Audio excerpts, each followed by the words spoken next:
Hey everybody, welcome in. I'm Jess. Good evening. Happy Monday to you all. I am joined by a friend of the stream. You might have seen him a few times or two here on the channel. It's Matthew Dunstan. Hey Matt, how are you? Hi, hi, Jess. Hi, everyone. I'm well. How's everyone going?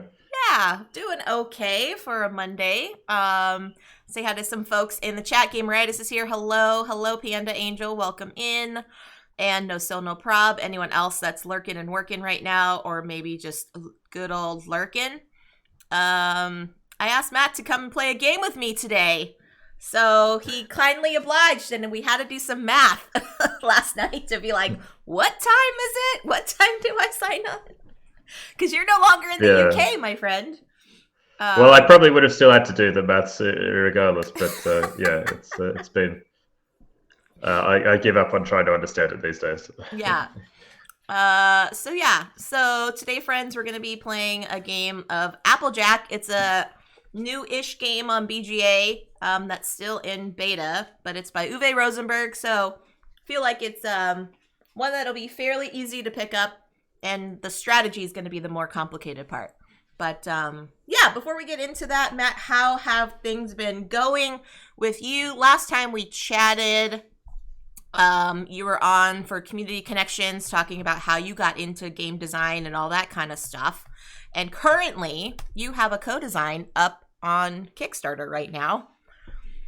And you I mentioned do. that. Thank You you kind of very like much. prefaced it, like when we were chatting.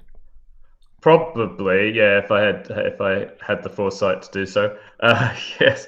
No, I'm well. Still settling into life in Australia, but it's becoming a bit more even keel. But no, it's nice to be back. And yeah, I have this game Pioneer Rails, co-designed with Jeff Allers and by Dranda Games. And yeah, I was just saying before the stream, actually, I haven't been keeping up with the Kickstarter as much, but I think that's a lot more to do with the professionalism and comfort I feel with Dranda, which is, it's a good thing.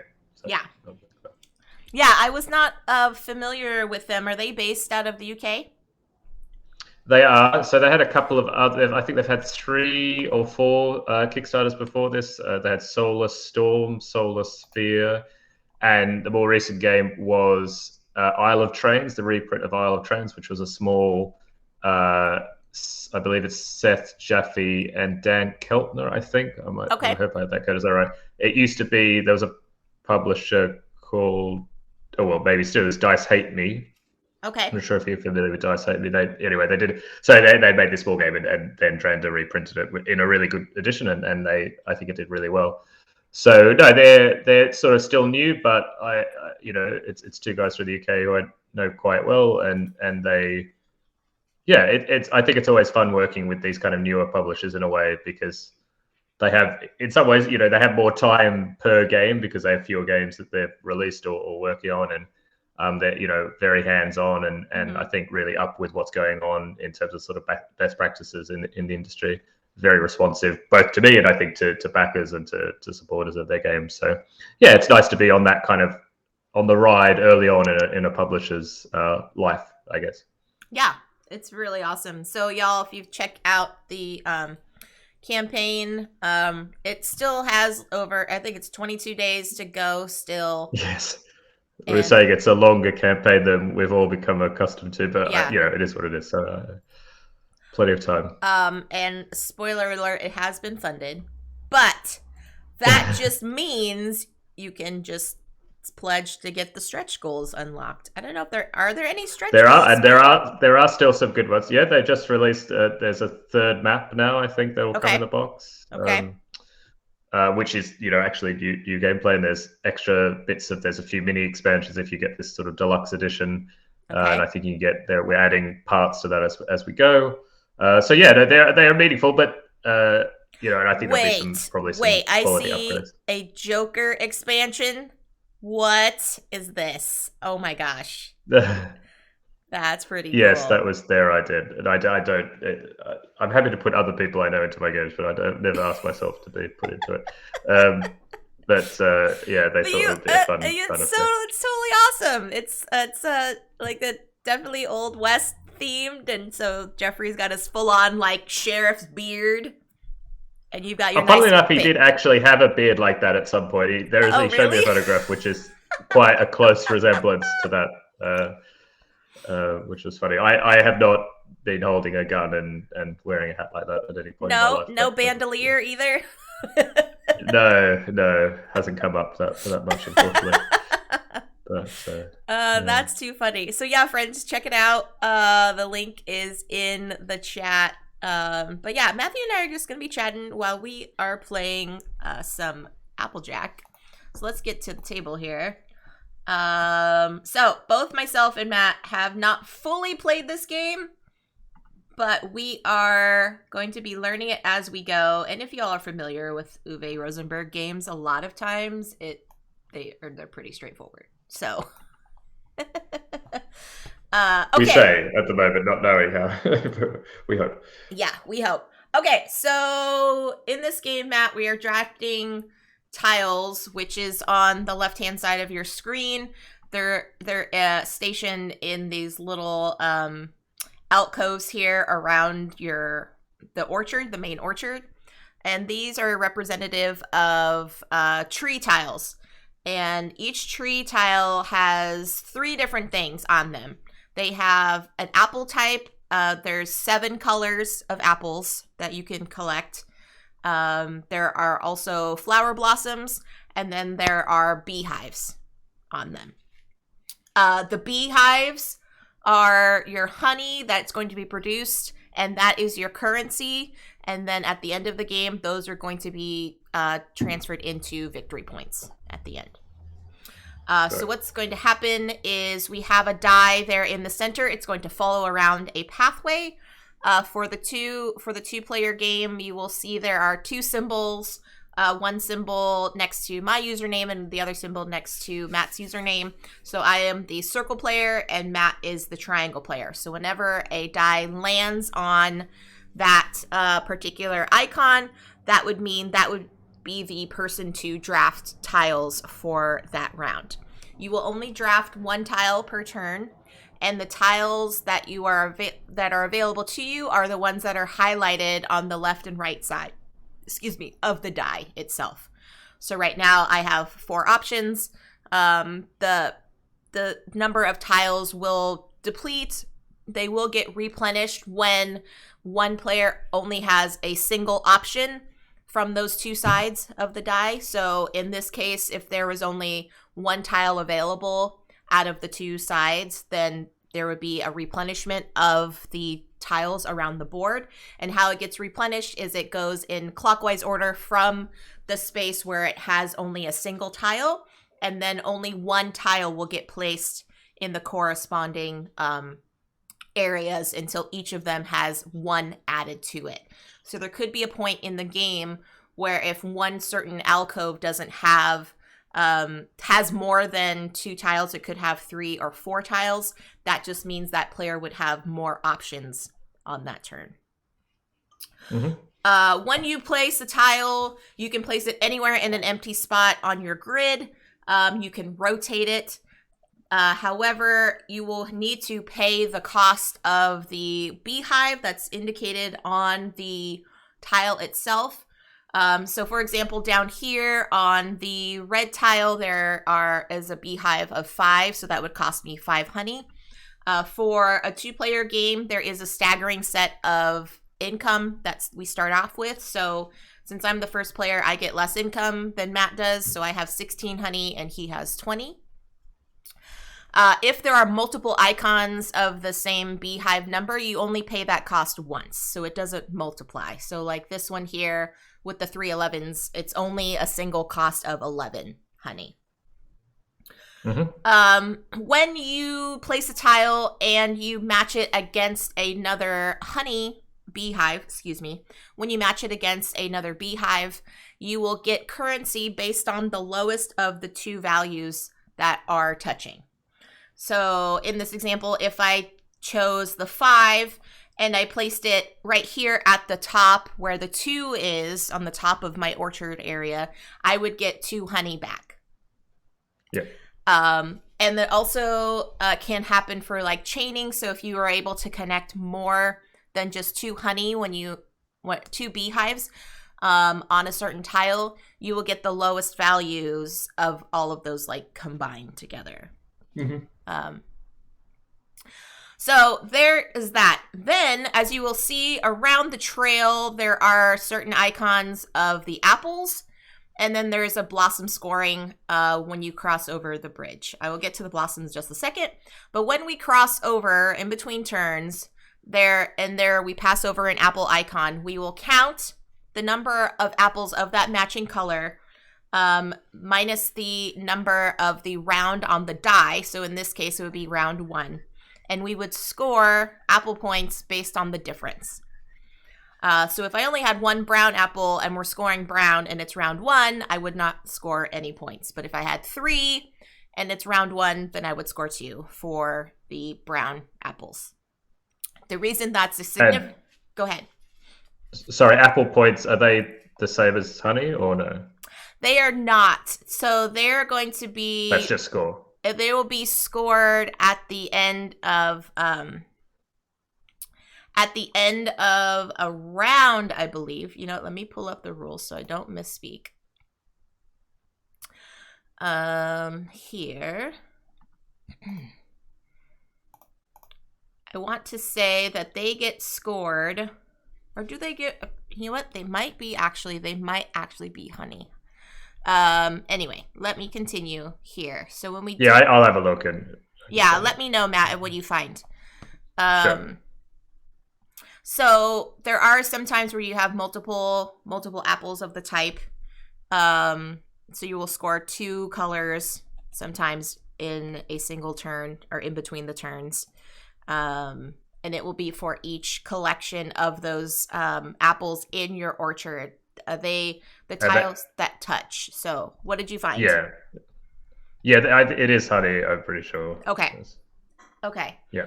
So you will score based on the difference then of the round icon there. And you can score multiple. You score every area, like if you have multiple. Correct. So if you have multiple areas, yes, you will score multiple times.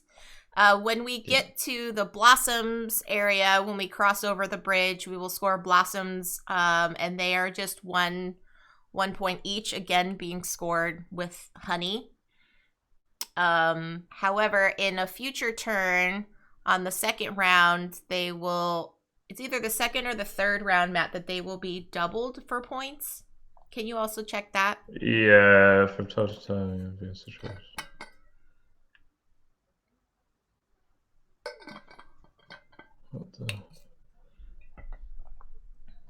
I believe it's depending. Once during the first week, but twice during the second one. Okay.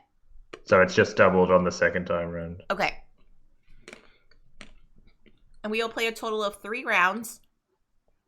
And the game will end when we reach the center board in the pile of autumn leaves here. You'll see the number 3 there. So we may not make it all the way around to cross the bridge a third time, because essentially we're going to be filling in all of our spaces on our orchard board. If at any time we have the options to draft a tile and we don't have the ability to pay for it, we don't have enough honey, we can flip it over as a pasture side, which we'll see in the draw pile. It's just a bunch of sheep on there. And when we place it into our orchard, we will automatically gain 2 honey as currency. So we have the option, we can either draw, I did not mention this before, Matt, but when we have the option of either drawing a tile from the 2 on the sides of the die, or we can draw blind from the draw pile. Okay. And that is about it. There's a couple of final scoring stuff. Yeah. Maybe it's worth knowing. You have a final harvest of all the apples at the end. Mm-hmm. And that scores double. But you're minusing, the die will be 3 at the end. So you'll do all your apples, but with -3, you'll add that up and then you'll double it. And that will give you honey. And then you also have a bonus for varieties. So if you have 4, 5, 6, or 7 different apple varieties that were profitable, i.e. that they scored at least 1 honey in that final scoring, Okay. you score additionally 4, 11, 21, or 35 honey. Okay. And you just do your last blossom scoring, which is just straight honey, as like just one per blossom. Okay. So yeah, that is that. Great. Any questions? That makes sense? It has it all on this little guide on the, like, if you hover over this score pad kind of thing. Oh, perfect. Yes. It gives you that. That's basically the final scoring. Okay. Like that, it's -3 on all of them, and then it's doubled, and then there's that variety bonus and the blossoms, and then any honey you had during the game, obviously. Okay. Cool. All right. I'm sure we'll figure it out as we go. Let's orchard. I don't know. Yes, let's apple. Let's apple. I don't know. When we played Chocolate Factory, we kept saying let's chocolate. So I'm like, I don't know. Is that equivalent? Sure. Sure. All right. So I'm looking ahead here. I'm trying to think like Matt, knowing that future scoring will get a bigger payoff in the end. So, I think I'm going to draft this one. Are there any core mechanics? Yeah. Thanks, Gameritis. That's a good one. Is this a joke? I don't understand the core mechanics. Like an apple core? Oh, I see. Yeah. Okay. I can rotate here. No. And the tiles can go anywhere, right? They don't have to be adjacent to each other or something. Correct. Yeah. Okay, so I'm doing these two. I am confirming. So I got a green and a yellow. I'm paying 7 for it, but I connected it to a hive with a value of 4, so I will get 4 back. Sounds good. Okay, so now it's me. All right. I think go here and then here. Oh yeah, that's pretty good. Okay, so I'll take this, I think. I'll put it here for like a better. Oh, I see. Interesting.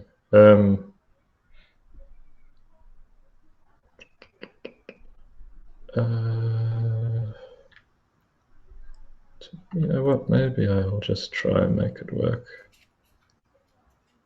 like that. I think I confirmed it. Oh yeah. Okay. Oh, you got 3. That's a very good one. That's a good one too. Okay. Ooh, there's a 4. That one has 4 apples on it.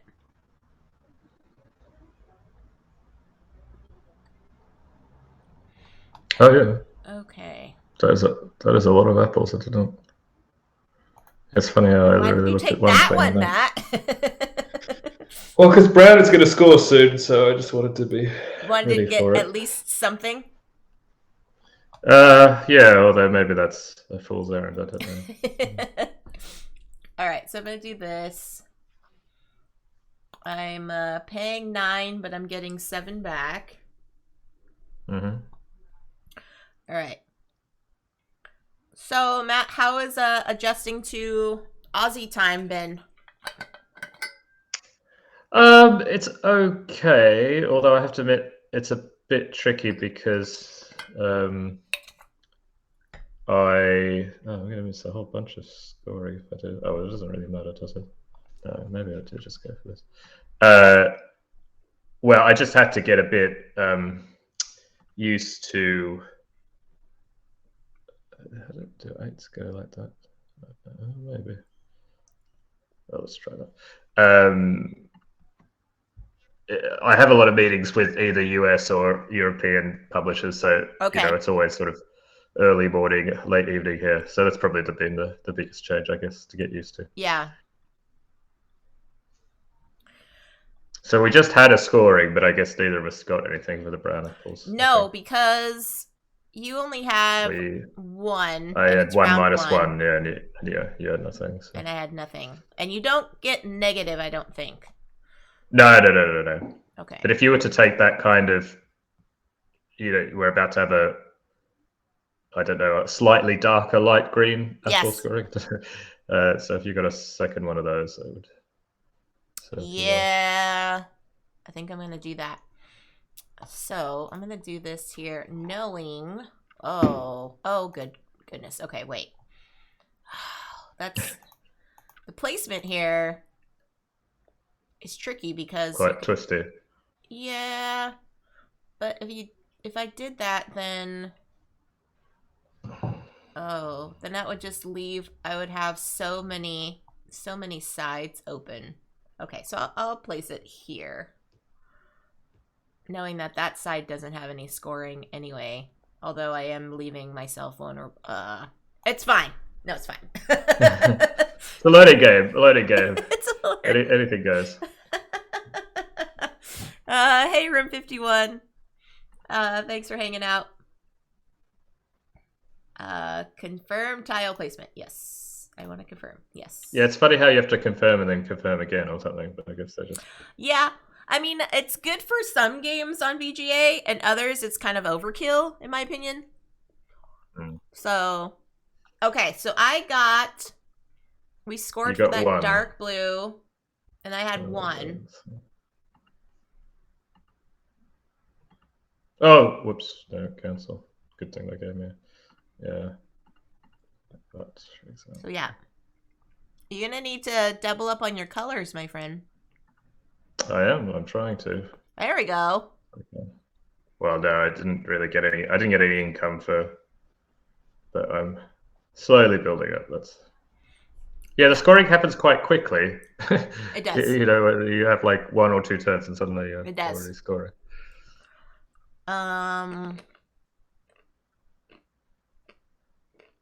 So I read, Matthew, that this game came out in Essen this last year. It did, yeah. I didn't. Did you see it? I'm trying to think whether possibly. To be honest, actually, I don't know. It's a smaller publisher, which I'm just going to find the name. The Game Builders. Okay. So I probably wasn't as aware of. I wouldn't necessarily recognize. I think this actually might be their first game. Oh, okay. And they got Uwe to do a game. That's awesome. Well, this is what I can't remember. I feel like that there was an interesting maybe there's a design diary for this actually on BGG because I seem to it might not have been this game. I seem to remember them talking about how they were able to get Uwe or what was sort of going on there, I guess. Yeah. Yeah. What a lovely bunch of choices I have. What have I got? Yeah, I guess it feels very patchworky, where it actually seems you've really got to it's the economy you got to be careful about. And also it has a little bit of cottage garden feel to me too. Yes, that's true. With the place, kind of knowing where you're going to go in terms of placing things. The placement of things. Yeah. Both Uwe games.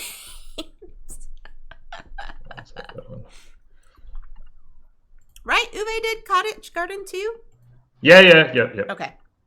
I was like, I'm not speaking out of turn, right? No. Look at all this honey. Whoa! So much honey. Oh my gosh. Okay. I remembered when we played Seasons that one time, and somehow you had this awesome combo, and you kept getting all these points, and I was like, what is he playing? I have no idea what is happening. I had played but I think in that game, it definitely aids you having played it before. It's sort of interesting. I wish I could play it Seasons more. It's sort of an odd thing because I don't think nobody would make a game like it anymore in the sense that, for those who don't know, Seasons is a kind of an engine building game, something like if you played like something like Rezakana, for example. I think Oh, it's okay. probably in that kind of vein. And the game starts with you draw like, is it 9 or 12? I think it's 9 cards. Yes. Yep. And you have to kind of decide, I'm going to put them in 3 piles of 3, and then like I'm going to start the game with 3 of the cards, and I'll get my next pile in the second round and my last pile. And even that kind of decision is really tricky. Like if you don't, if you haven't played it before, how do you know what's going to happen? And because also the game, obviously it's engine building, but you also lose points if you can't play cards. Right.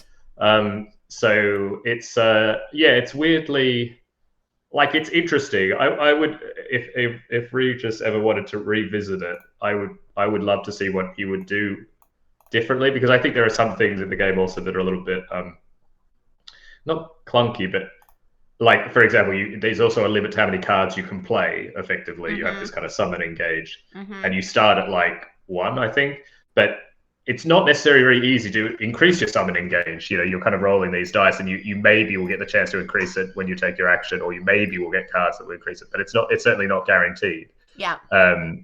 So that's really tricky in a way, I think, to do that. Yeah. I'm just trying to make this says 1. Is that the score? It's like, do you think the number is like the scoring? It's the thing next to our names is like not the number of apples or something. It's like what we would score if the score happened. Correct. For those, right? Correct. It's already 1 off the. Yeah, I was like, correct. Seems a bit low.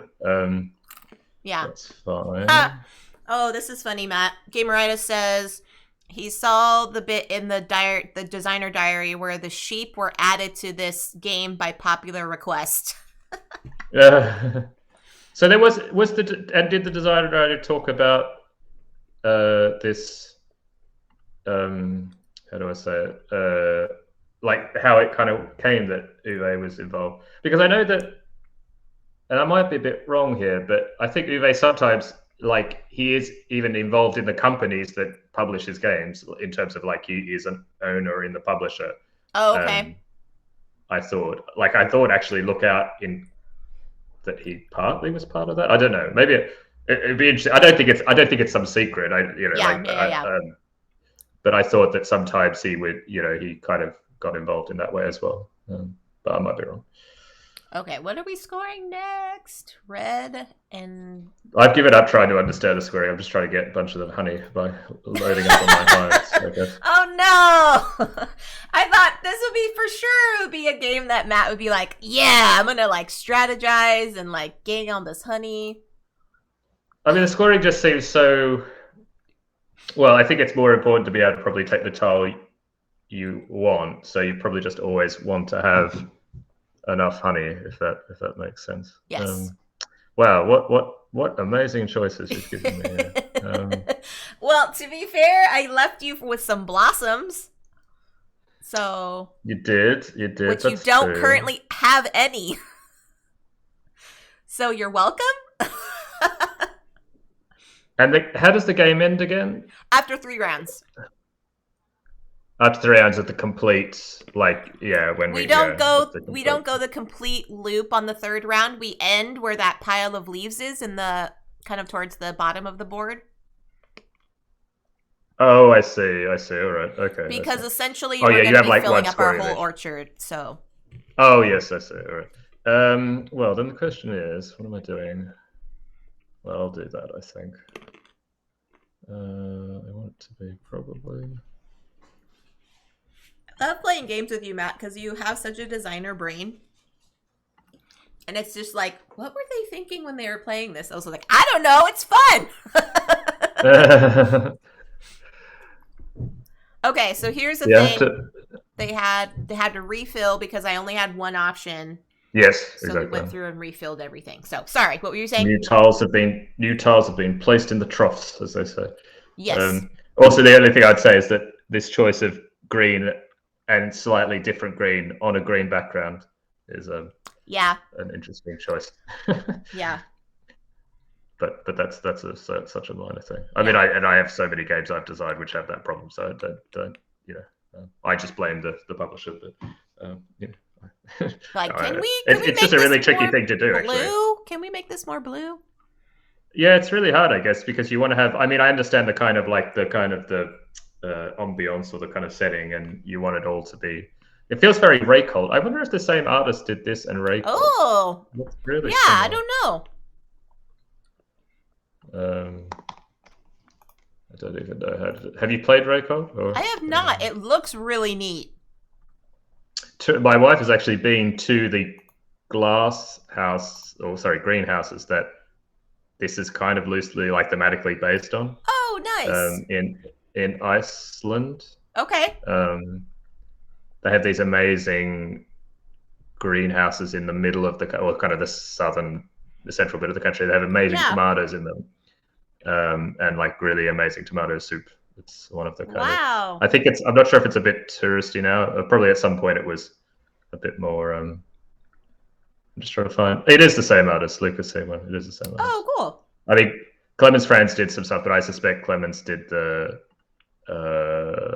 like maybe some of the graphic design on the board stuff. Oh, but the cover I see. looks really similar. Let's see. Gameritis says from the designer diary, it seems that the publisher just reached out to friend Uwe for a simple game design since most of their prototypes were still in the works, and Uwe said yes. Simple as that. Good to have friends in the right places then, obviously. Yeah, just like you, Matt. Like, hey, do you want to play a game with me today? Sure. Simple as that. Nice. So how is your wife adjusting to Aussie living? That's different than the Czech Republic, yes? Yes, quite different. No, I think she's adjusting pretty well, and yeah, I think mostly getting used to it. I think. Good. Yeah, I'll take that one. Why not? Let's put you there. Looks good to me. So after this turn, no, the kind of the scoring. We'll do we just did the blossoms, though. That's all we did. Right. Yeah. What were you saying? Now the dot goes up. Oh, and all my numbers have gone to 0 almost again. That's sad. What was I saying? No. I don't think it's so much of an adjustment. She's been here a few times before, but I think it's just the normal thing of moving anywhere. Realistically, fair. Also, got to meet new people. Got to get out there. Right. I've also got to do. Yeah, you got to go to more game nights. Have you gone to any more game nights? No, I haven't. I found one game club. I went on a weekend once. I played Dune Imperium for the first time, which was good. Cool. To do that. We tried to play a very, very fast game of Ark Nova, but we couldn't quite get it done in like an hour and a half. Oh, goodness. And that was like speed up. That was like, don't think, like, people don't realize it's their turn again kind of level. Yeah. It's but no, I just got to get out there and meet some people and do that kind of thing. Have you found... Oh, let me mention this real quick before I take my turn. Gameritis says, also, I'm a big fan of Next Station London. I learned it from the Twitch stream, then bought it immediately. I love the color pencil mechanic.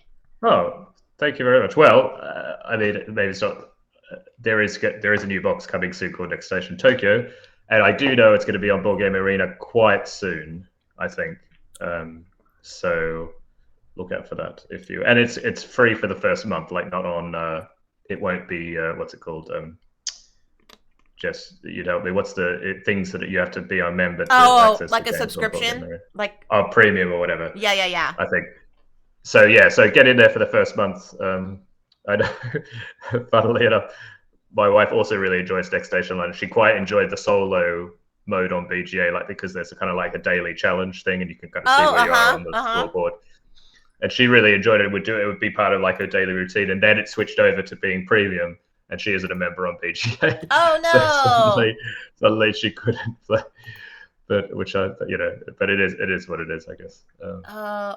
But it's interesting because as difficult as for the players, you as designers, you do actually can get publishers do get royalties for games that are played on BGA. At least I'm pretty sure within the premium subscription. I'm not sure if they are free on BGA whether you get royalties. And as a designer, I'm trying to renegotiate contracts so that I get some share of those royalties. As you should, my friend. As you should. Yeah, but it's a sort of a brave new world a little bit in the sense that, like, yeah, nobody really knows. There's no rules, I guess, for how these things Yeah, are. as you should. Okay, I think I need some fruit. Did I tell you, Matt, that I have the latest adventure game that's out here? I haven't played it yet, but Oh no! the Oh, Gloom great! City, right? Gloom City Files or something, or Yeah, something like that. yeah. They don't have the new Echoes out yet. They only have 3 of them available. Okay. I've played all 3, and I'm like, excuse me. Come on, Europe. We have people that love these games too. Yeah. No, I know they're trying to. Yeah, I guess they're trying to get better with that. It's a bit tricky. Yeah. But we'll sort that out. I'm just trying to work out. When did you say Next Station Tokyo was coming out, Matt? The physical version will be more like quarter 3 this year, but Okay. I suspect they'll try and get it on BGA somewhere in quarter 2. Okay. So soon. Summertime. Already in quarter 2. Summertime. Exactly. I should try and decide what I'm doing. Well, I could do that. Not terrible, I guess. Where are we about to go? Be nice if they were in order on the scoring thing as the order in which they appear on the. Oh, I guess they're not actually in. Yeah, no, they are in that order. Right? It'd be good if it was like brown, green thing, so you could look at the right near your name and know that that's the order they'll come up in the scoring. Oh, I see. Yeah. Oh, brain hurting slightly. Oh no. It's not even. Is it noon yet for you, Matt? No, it is in fact not noon yet. That is true. Oh, no, I'm already hurting your brain in the morning. Where will I be? I'll be here. So maybe not. Maybe I do just do that. It's not bad. All right, let's go for it.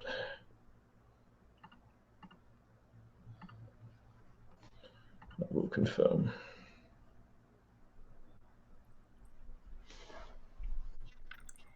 All right, so what do we have coming up next? So we still have. Okay, so brown is going to be our next one. Okay.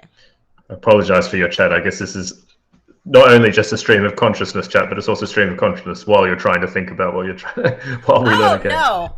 That might not be. It's fine. I enjoy talking with you, and I'm sure my chat enjoys it as well. No need to apologize. It's fine. So, Matt, have you made anything, any baked goods with apples before? I have, yes. Not, I haven't made apple pie, which I guess is the quintessential baked goods with apples, but I have made apple muffins. Okay. And probably apple. You can make apple and oatmeal cookies, I think. Yeah. But no apple pies. Apple pie's not really a thing here so much, I think. Oh, really? Bizarrely. I remember being young because I'm not sure if it's the case in America where McDonald's has apple pies. Yes. I mean, they're not really apple. They're kind of like apple cylinders or something. Yes. Or little turnovers kind of thing. Well, exactly. We don't really have turnovers in Australia. I don't think, not really. And I just remember as a kid, it was just really weird. What is this thing? Same with gherkins on. We call them gherkins. Sorry, pickles on cheeseburgers. Yeah. Because they're not. I guess pickles are not such a big part of Australian culture as they are in America. Okay. So it's But anyway, apples in baked goods was not a In fact, I can't even remember last time I had apple pie. Oh. So what is it? Is it a regular thing for you? Apple pie? Yes. Yes and no. My husband really likes apple pie, all things apple related. He'll eat apples all the time. For me, it's kind of come and go. I'm more, if I had a fruit of my choice, I'd probably choose a berry of some kind. Fair enough. Like a strawberry or a blueberry or something like that. But I have baked apple pie before. It's quite a lot because you could do the the kind of the cheater way where you get like apple pie filling in a can and you're basically just cooking the pie crust and putting the filling in. Okay. But you can also just do a lot of like the sliced apples, and then you have to kind of condense them too, so you get a nice like a sauce that's thickening agent. So a lot of cornstarch and things like that. I've made more of like a crumble before.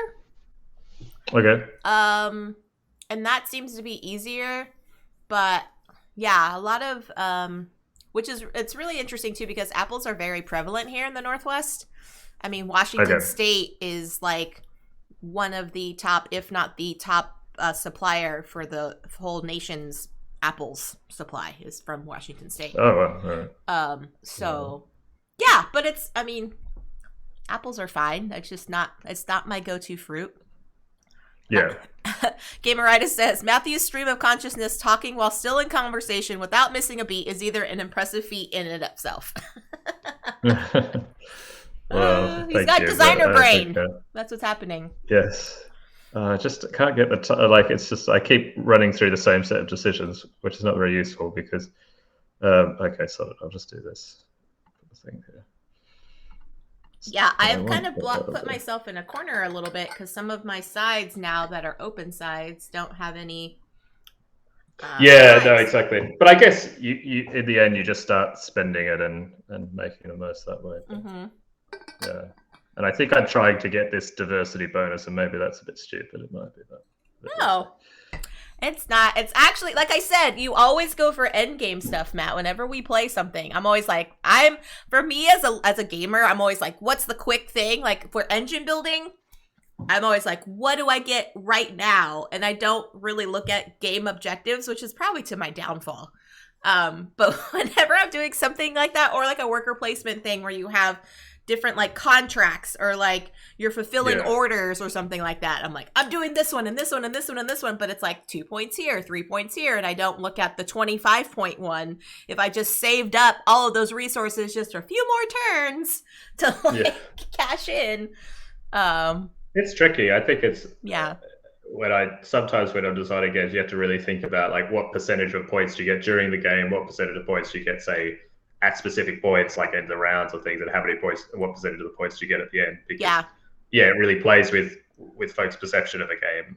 Sometimes, you can feel like you're doing really well, and then suddenly, like, people flip over some goal cards at the end and like just trounce you by 50 points. Yep. And that can be a bit of a sort of a disheartening point. But of course, you also know what the other things, someone would be way ahead during the game, and then, you want to have this feeling of like, oh, maybe my cards are going to be good enough to sort of come back. So it's tricky. Oh, what amazing choices you've left me. I did it on purpose. No. Yeah. You also have the option of drawing blind too, Matt, which I did once because I was like, this doesn't work for me. So I can also remind you of that. That's interesting. That's actually not a bad point. 6. I mean, it's not terrible. But I guess I'm trying to do this. Am I? Or am I just going to make a huge thing of that? Maybe. So let's see what the next one that we're scoring is the green and red. It's kind of interesting because I might want to actually eschew one to get more later. You don't always want to join them up, actually. But you do, but you don't know.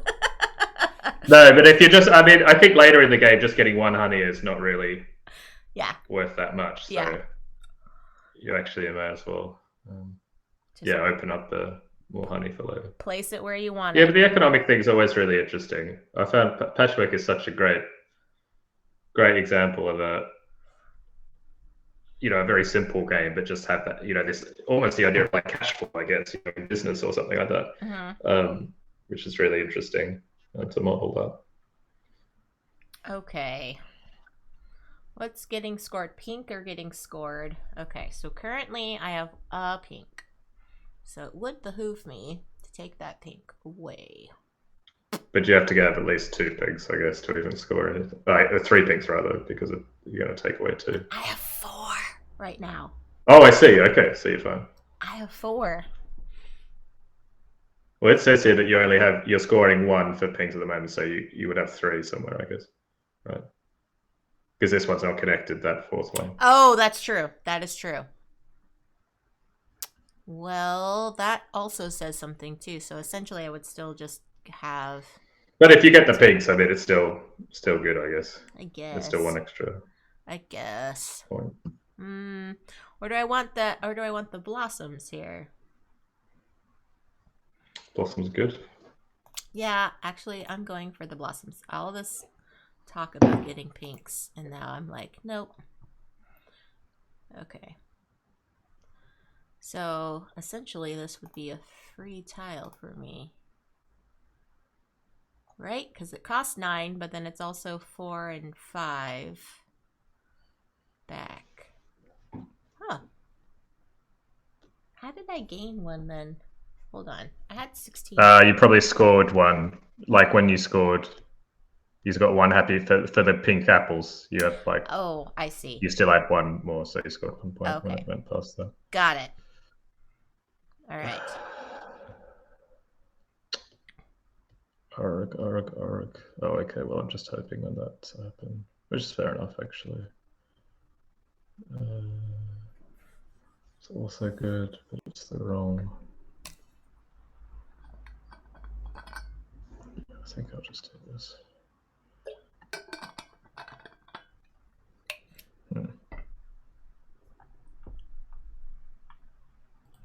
So, Matt, how are things at Postmark right now? Good. We are getting ready to announce our next game. Nice. Which we're hoping to kickstart in the middle of the year, so around late June. Okay. Still got to do a little bit of work on the design, but I think we're pretty happy with it. So yeah, so look at maybe we'll announce in the next few weeks actually. Awesome. And we also are planning, or we're in the final stages of kind of working it out. Hopefully, we will kind of be publishing or helping to release our first game, which is not one of Rory and my designs. Oh, cool. From actually another pair of designers and illustrators, graphic designer. So yeah, they've actually done effectively a lot of the work, and we're just going to help kind of bring it, sort of take care of a lot of the kind of administrative stuff of actually selling the game and things like that. But there'll be a Kickstarter, and that will probably be a bit later in the year, maybe around September. So that's exciting. Yeah, a couple of new things, but we'll see how that goes. But hopefully, there'll be more information coming about that. Cool. Will y'all do any streaming of it on the Postmark channel? I hope so. Yeah, we really wanted to actually do be a bit better doing some streaming, but it hasn't quite worked out. Or rather, we just haven't. It's just when you're trying to balance everything, like making the new games and publicizing them and all these sort of things, that it becomes just trying to find the time for everything. Yeah. It's a bit tricky, but we'll sort it out. What am I going to do here? Okay, so we've got brown and that bluish green next. Yeah. Which brown's okay. Actually, that's both okay. I don't have any of that origami. That's fun. Yeah, I think actually taking this as. What do I want to do? Pink. Can I do? Put that in the flipping corner, which is a bit annoying.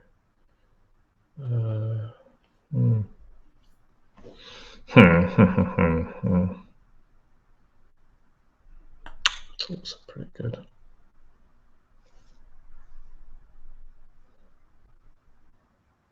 Don't know if it improve. Well, brown will also get improved.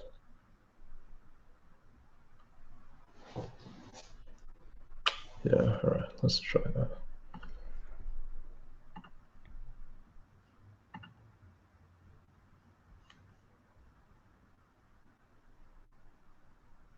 let's see which one are you going for? Okay.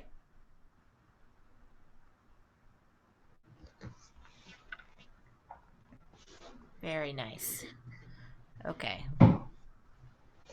You have almost doubled my score, my friend. Not Well, cool. But you'll have all these endgame scoring cards that will, Yeah, right. Secret goals. I didn't tell you about the secret goals, Matt. Yes. Okay. I guess near the end you really know that, like, I really want a tile with this particular combination of things, so you start really hoping that you have like these two colors on one tile or something like that. Yeah. Oh goodness. Okay.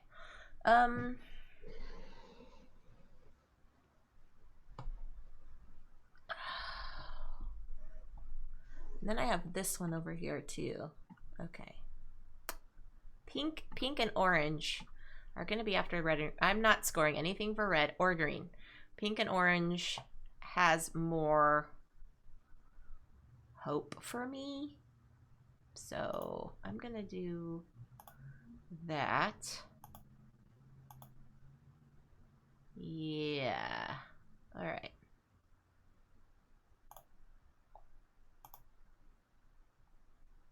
I might be having regrets. I don't know yet.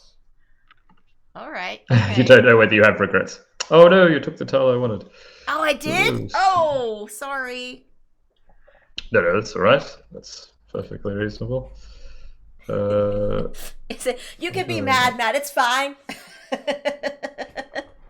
Just trying to work out.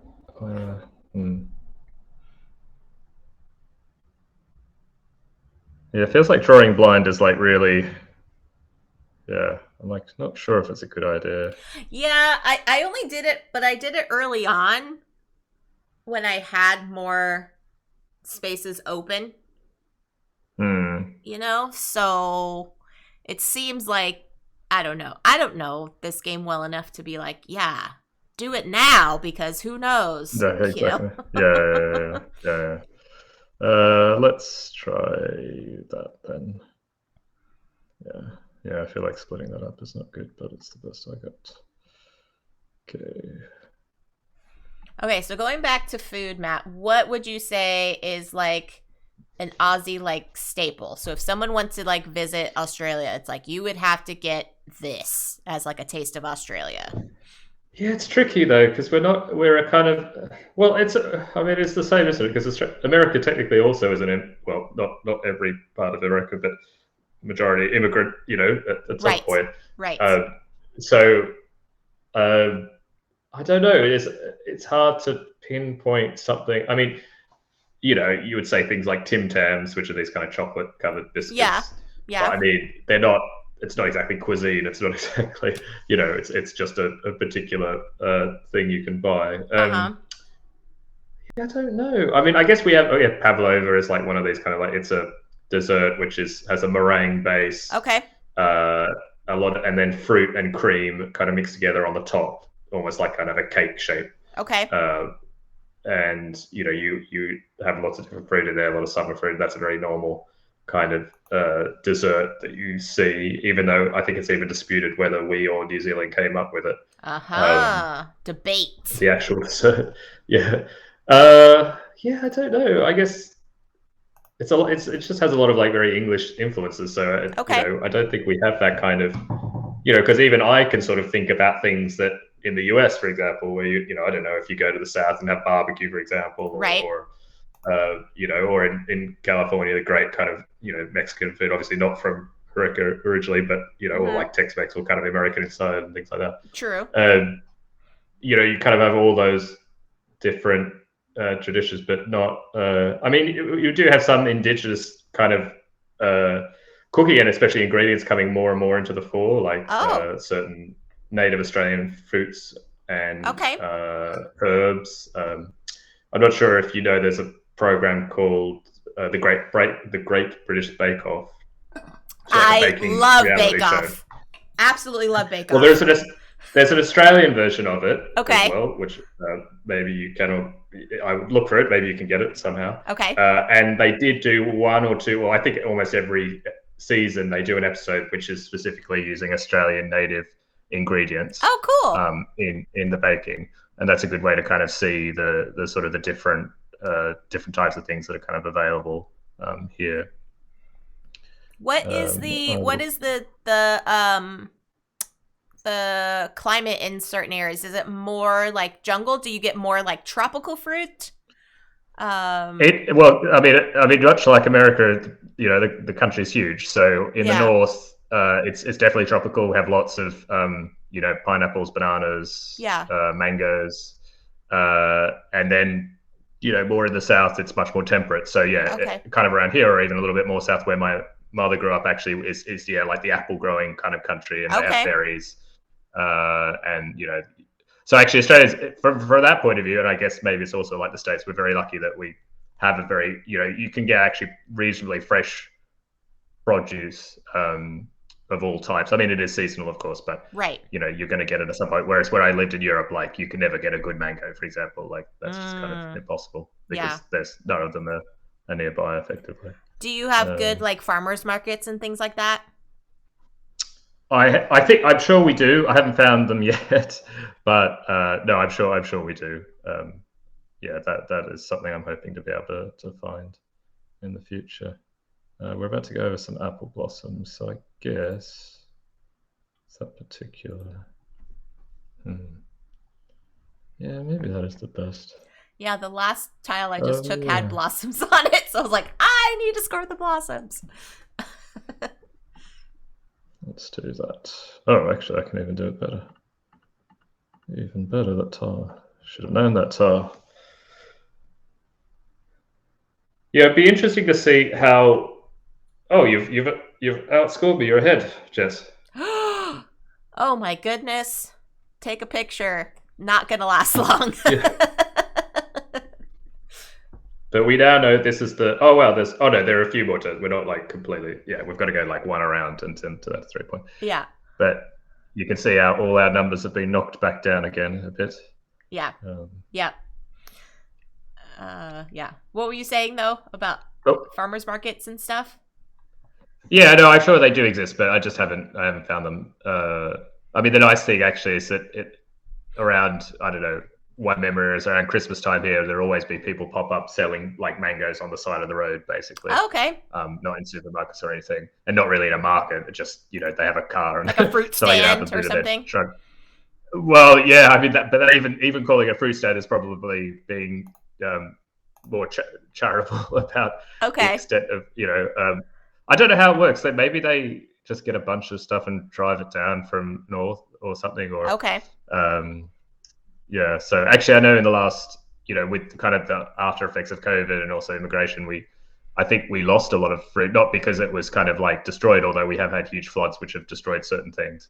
But yeah, they just couldn't find enough people to kind of pick, you know, mangoes off trees, basically. So they were just going to waste, unfortunately. But yeah. Okay, that tile looks reasonable. That tile also looks reasonable. Where are we at? Oh, I've boxed in my golden apples, but that's okay, I guess. Okay. You have a lot of red apples, I'm noticing. Red are very prominent. Yeah, but they're all kind of isolated on the side now. Yeah. There is really a certain tile I want here, but I can't really need an orange. So I need pink. Well, actually, I should just. Maybe I will draw a tile blind. It sounds crazy. Yeah, right, I'll draw. Do it! Let's see what happens. It was not good. Oh, no. No, everyone. You took a risk. It didn't pay off. Yeah, and punished, absolutely punished. No. So punishing. Why did you have me play this game, Jess? Terrible. Yeah, exactly. Oh, that's really bad. Sorry, now I just have to figure out what the hell I'm doing. So you could Is always, I okay. think you can always, is it? Yeah, you can put it down and Right. get to, but I don't. Yeah, I guess there would be times when you might do that, but But it has a still blossom on seems it. like no. No, exactly. So you're going to score at least two. Yeah, I'll score at least one. Yeah, it's worth at least one. So, and I can set up some opportunities for more honey. So I think, yeah, so I'll just do that. It's not very good, but that's fine. Okay. Maybe I should have taken it. Yeah, I should have taken that tile actually from you. That was. Oh, No regrets, Matt. No regrets. no regrets. Okay. Let's see. So, what is scoring? Okay, we're going back to brown again, but we're doing 3. Oh, and I only have 2, so even if I got a third one, it wouldn't matter. Okay. No. I've just decided to bypass brown, I guess. um. Oh gosh. Okay. Next would be blue. So, oh, but yeah, connecting that blue would be helpful. So yeah, I think I will do that. And I'm going to do that there in case there's any scoring possibilities of getting more currency. So yeah, I think I'll do that.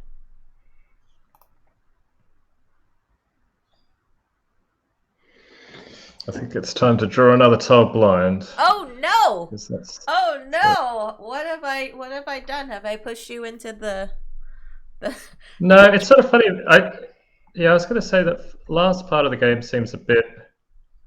It's not even the right style. That's all right. Actually, no, this time was definitely better than the other options, so that's good. Oh yeah, you've got a lot of bluish green ones down in the lower. Yeah, there you go. What were you gonna say though? The final part of this. Well, it's sort of. I guess we've gone from like. It's funny that they don't clear out the tiles that are not wanted because I feel like some of these have just sat there almost the entire game. Oh yeah. Realistically. Yeah. So it's a weird kind of like the arc of the game. It sort of feels like it's ending more on a sort of a whimper, I guess. But I guess that happens. You've only got so many spaces, and you really want something, and all that sort of thing. Mm-hmm. I mean, I guess that's something. Okay. Woohoo! More tiles. And that will do for a tile. That works for me, I think. Yeah, still this green and slightly other green is tripping me up a bit, but that's. Oh, but you know what I noticed too, Matt, though? On those two different... They have different stems, don't yes, they? Yes. Yeah, but even then it's sort of... Yeah. No, it's just funny because you sort of like... There's an initial sort of like recognition, like, oh, this is good or whatever, and you think, oh, it's close. It's close. Oh. You've got a lot of blossoms. You've got 14 blossoms, huh? You keep leaving me ones with multiple blossoms, my friend. So that's true.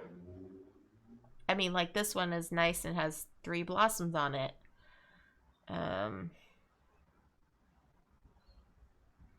Okay. Well, what are we scoring? What are we scoring next? Pink and then orange. Okay. Do I have any? Oh, I do have an orange. So I'm going to be scoring right now. So, okay. So if I did that here, yeah. Okay. Okay.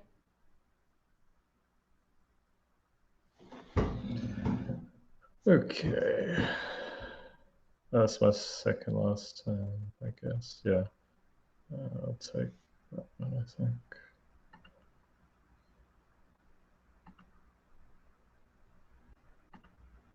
Are you gonna draw blind again? No. I had a tile that was reasonable, so. You'll do, I guess. Okay, Yeah. final tile here for myself. Oh, and I don't even have the option of taking one with a blossom, so you're gonna get one with a blossom, my friend. Woo! So I'm gonna take one that. Do I? No, just kidding. Take that. Yeah, because at least I will get some currency back. Because I was like, oh, I could take this one with 9, but it also costs 9, so that would just net me 0. So there we go. Yeah. This one is no good, I think. It'll give me a little bit more expensive. Doesn't really help. Yeah, I'll just go for this one. Okay, and I will. Cool. Okay, final scoring. Here we go. Whoa! Oh goodness. Okay, wait. Final situation. It like added it way too fast. That all went a bit quick, didn't it? Yes, exactly. Like, wait, what? Oh gosh, what a close game. 103 to 109. GG's, man. There's that endgame bonus, you see? That see? Diversity bonus. See? I predicted it. I told you. That's what happens. No, but you scored. You were able to get all. You got 4 out of the, or 3 of all the different varieties. You scored for everyone except 6. 1. Okay. 6. Yeah, exactly. 6 of the 7. So. Wow. 5 as well. That was super close. That was very, very close. Good game, my friend. Good game. Good game. Good game. Yeah. So, what did you think? That's good. It's a bit. I wonder what it would be like playing it without BGA, because a lot of it is, or at least what I was really useful to see, like what you're currently scoring for the different apples. Right. And I think if I had to constantly recount, like firstly work out which areas I've got, recount them, recalibrate with the die changing, and then score it so often as well, because we're not even noticing when the thing goes around and BGA just spits out points at us, for the different scorings. But if you were, you're doing that like every turn, So I like the game, but I wonder whether I would like it in person, if I have to admit, because it feels like the accounting is done well through BGA. Yes, yeah, I will say that. So it seems to go quicker too with that. I feel like definitely, and it's a lot easier to tell like what's going to score, because it does that automatic subtraction, so you can see, this is already scoring or not. Especially if you're worried about that, because that diversity bonus is a lot of points. I don't think you can really. Maybe you can ignore it. I don't know, but I don't think you can. And it's so useful to be able to see, these 2 types are not scoring at the moment. Right. Whereas if you had to like mentally hold it in your head, like, I have 5 apples, but it's -3. So. Yeah. Yeah. Yeah. Excuse me. Sorry. No, bless you. What about you? What do you think? Yeah, I do think it's nice in terms of, yes, the scoring, the accounting would be helpful. I feel like it would be, I'm not sure how it would be in like a larger player count, like if there would be more rotation of the tiles, getting replenished faster. Because that was also a thing, because I know you mentioned... But there's not much interaction, really, is there? No, it's, you're doing mostly solitaire things, but I think you were right in terms of, like, the tiles stagnating after a while. You're just like, okay, I already seen this tile, But if it was in a multiplayer game, like, would those tiles kind of be rotated out quicker or not? Because if it's still the same concept, but then it's just, like, you're doing every 4th, like, alcove... then you also have to exactly. plan I mean, ahead. I think the tiles would still be stuck there, right? Like, if nobody wants a tile, it's not going to be taken. Yeah, And now some of that they those tiles talked it seem out. like Yeah. just worse, basically. Like, I mean, I understand there's an economic component to it, but it didn't seem too punishing. Like we were, I don't think any of us were. You were a bit low at some point, but I don't know. It felt like, or at least in two players, it was easy enough to kind of plan out to get your first couple of moves to ensure a bit of an engine already. And like once you get to like 30 honey, well, you don't really care about it anymore because you're never gonna, it's not something you have to kind of worry about. So Right. I guess those cheaper tiles are good for that. Like maybe really early on in the game, you want to be able to get a cheaper tile, but it's weird though because you actually want to get the more expensive tiles because they give you the opportunity to get more money back. Like everything is kind of, it's not free, but a cheap tile will only get you a cheap return, an expensive tile will get you an expensive return. Yeah. So, as long as you're kind of careful in those first two turns, once you escape that, then nobody wants the low value tiles because they're just worse, basically. Yeah. Yeah. That'd be interesting. Interesting to see how it is. I also saw in the game, I guess there's different player boards you can play on or something like that. Which possibly, I think the difference is possibly just the orientation of the starter hives on the outside. But I'm not completely sure because I don't know if you noticed, but like there's like the little cottage on one corner and it had the letter A on it, and we both had the side A. So I'm assuming there's another side. Sure. To have that, but yeah, so it was fun. I enjoyed it. Yeah, I mean, like, what would you, if you had to choose? I guess there's like, I see Uwe has a bunch of games in this kind of, like we said, like Cottage Garden or Patchwork or that. What was the one with I can't remember now. There was like Sagani or something, and I never got to play that one. And I mean, he has a bunch of games in that kind of, I guess, the not Agricola, etc. category. Right. But how would this for you? How does it slot into that? Do you have a kind of go-to in that kind of weight range or length? Oh, so for like a multiplayer game in this kind of like tile placement, economic kind of thing, I would. Honestly, I mean, Cottage Garden to me kind of like fulfills that niche for me better than Patchwork does. Patchwork to me kind of seems like you either get the tile you want or you don't. Like you can't really plan that far ahead because you have so many options, and then the replenishing of the tiles doesn't really happen. Whereas in Cottage Garden, it can like be replenished in a way because when you're turning in your garden plot, you add all of the polyominoes that you used and they go back into the pool essentially. Yeah, of course. Yeah. So no, I really like Cottage Garden. Yeah. Yeah, so I would say that one if I had to choose in this kind of like realm. Although I have not played Indian Summer or Spring Meadow, so I don't know how they compare. I have actually played them, although I've only played both of them once. Okay. And I know Indian Summer is definitely, I felt like it was the most complex. Okay. You have these there are these different animals, things that you're sort of covering up. Sure. And you get these kind of tiles and you can use them. I guess it has the most manipulation probably of all the games because I think you can hand in these animals to like take a different tile or to free up what you're doing. I think it's also very beautiful. Like if you like that kind of, it's like the most colorful, I think, of all of them. Okay. But I think I distinctly remember I quite liked Spring Meadow. Okay. It had this kind of cool holes in the tiles and you're trying to line up the holes, and which Indian Summer has as well a bit, but this, I think it was somehow a little bit stripped back, and it's a race, which is kind of interesting, so it's a little bit different. No, I think they're all good. I guess ultimately they're not probably the titles it's like I either have time for sort of 20 to 30 minute games without a lot of like number crunching, or I have time, or I play like, I don't know, 1 to 2 hour, longer games because that's my chance to play the big games. So I do that. Right. But I don't, they fall into a bit of I guess for some people they enjoy that kind of calculation.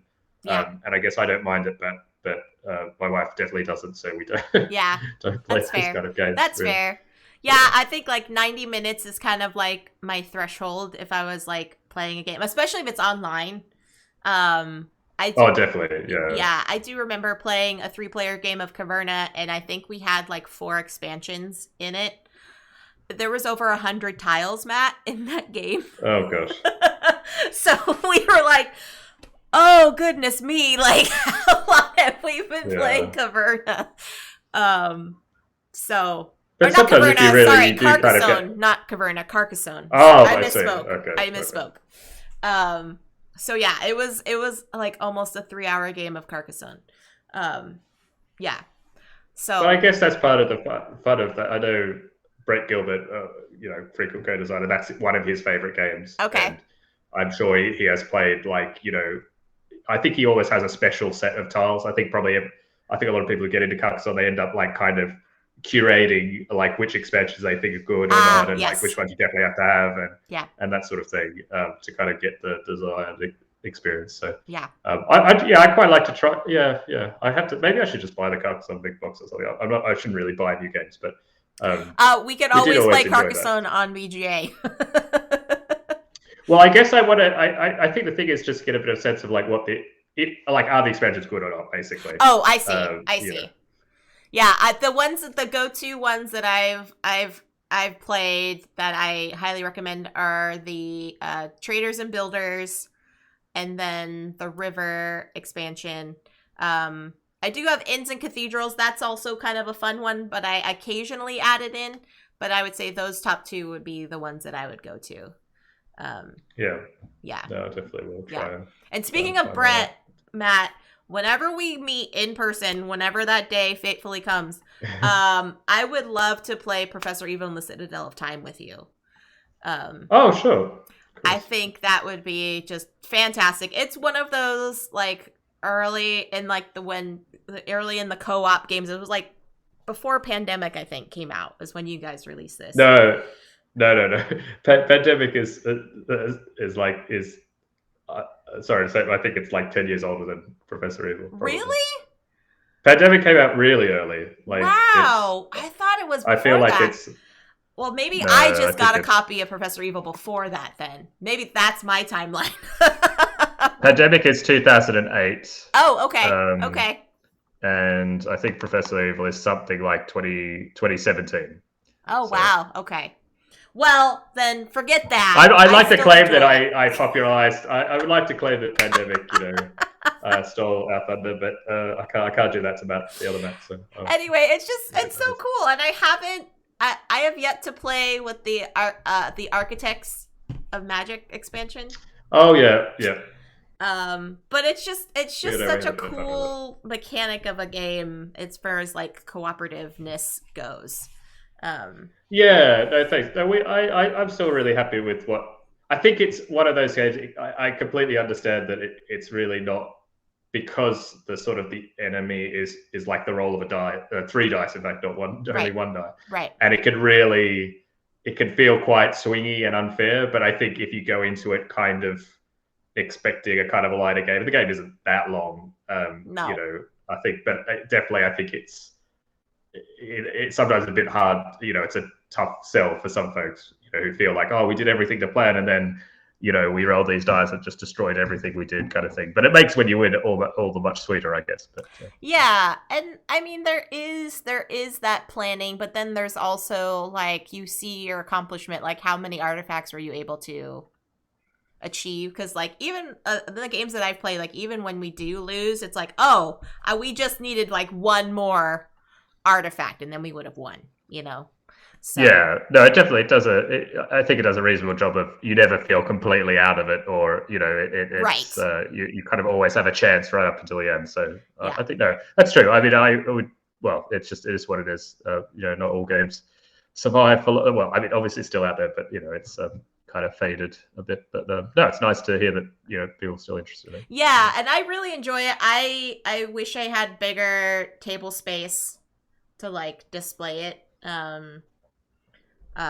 Here, but I only have just a single like top down, so that's why I'm like, I leave this for like in person like game nights, especially when like teaching people like cooperative things too, and like here's your player character and here's their abilities and like.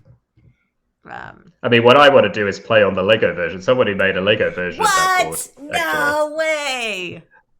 Yes. That's cool.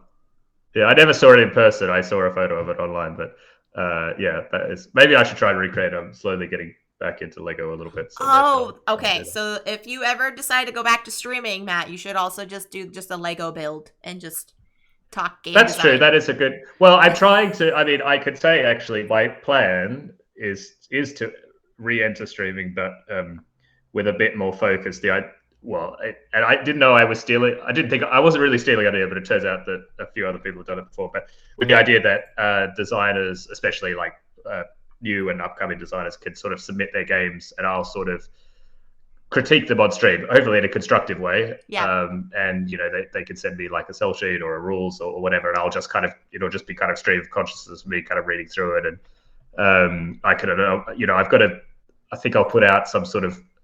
It's sort of one of those funny things because I don't know, like for example, some folks might prefer to be anonymous, so I can say, Right. It's this game by an unknown designer. Some might want it to be known because for them maybe it's a good way for them to get a bit of not that so many people watch my stream, but like they want credit or some positive. But it's just finding the right way to kind of do that. I think it could be really useful. I mean, a lot of these kind of design competitions have. People are doing exactly the same thing, but it's always private. You're not necessarily sharing your thoughts, and it's also only one person's thoughts. So mine's not the only. But yeah, I'm thinking of doing something like that. But I've just kind of got to get my. I have to get a house. No, I don't have to get a house, but I don't actually have a sort of a street. I'm sitting in our dining room at the moment, which is not really a, So I think I'm waiting until I have a place where I feel like, it could kind of be set up and. When I was doing it before, every time I had to stream, I had to move everything. I had to perch a laptop somewhere and move a light around. And I'm not sure what it's like in your setup, but it'd be nice to have the luxury, I guess, to have a space which is just for streaming that doesn't have to be reset all the time. And yeah, I'm fortunate. I have like a corner of our like downstairs den area. But it's, we have on the other side of this room is like our laundry and a random musical equipment area. So it's like music studio / recording studio / streaming studio. So yes, eventually it would nice to have a dedicated space. But I am fortunate that it's a large enough space that I can like leave my cameras and things, as they are. It's not huge. I would like to get one of those nice like custom table toppers so that I can display like larger games on. But yeah, so it comes with time. I mean no, and exactly you make do, and I'm not. I right. think for me at this moment I'm sort of because I think I want to only do it when I'm sort of ready, and I know I sort of have the it's the additional kind of bandwidth to sort of do it. Yeah. And Quad Ryan's doing the same thing. Yeah. Every stream, set up and tear down because it's only in the living room and on the dining table. Yes. And Time Roller also mentioned, Matt, that he enjoyed your prototyping streams.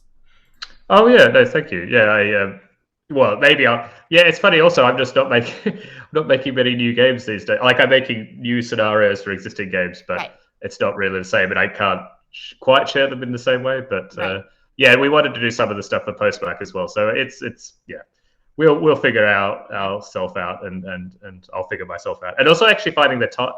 This is an interesting point. Is I don't actually know when to stream now. Like Europe was very easy because even like you could do evening in Europe time and you get the States, but in Australia it's really tricky. Yeah, I don't like. I basically can't do both Europe and the States, so it's trying to work out. Yeah. And obviously you want to do it something that's comfortable for yourself, but I guess I know the community's there, more, so it's I've got to figure that out. Yeah, and I mean, feel free to message me and be like, Jess, what time is it right now?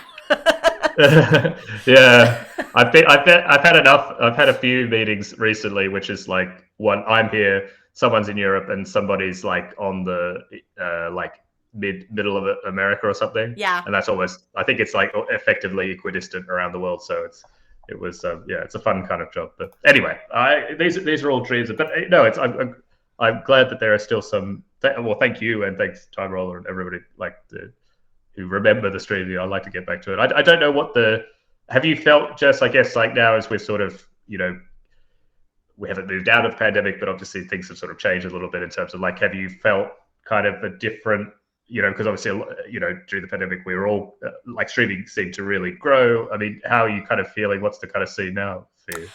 So it definitely has slowed down as far as like growth is concerned. My streams, I have like my set regulars, right? I have my set regular viewers, I should say. So I always have that set standard of people. I rarely get new followers and new viewers coming back just for the sake of how things are now more open. People are going back to their jobs. They're not working remotely anymore.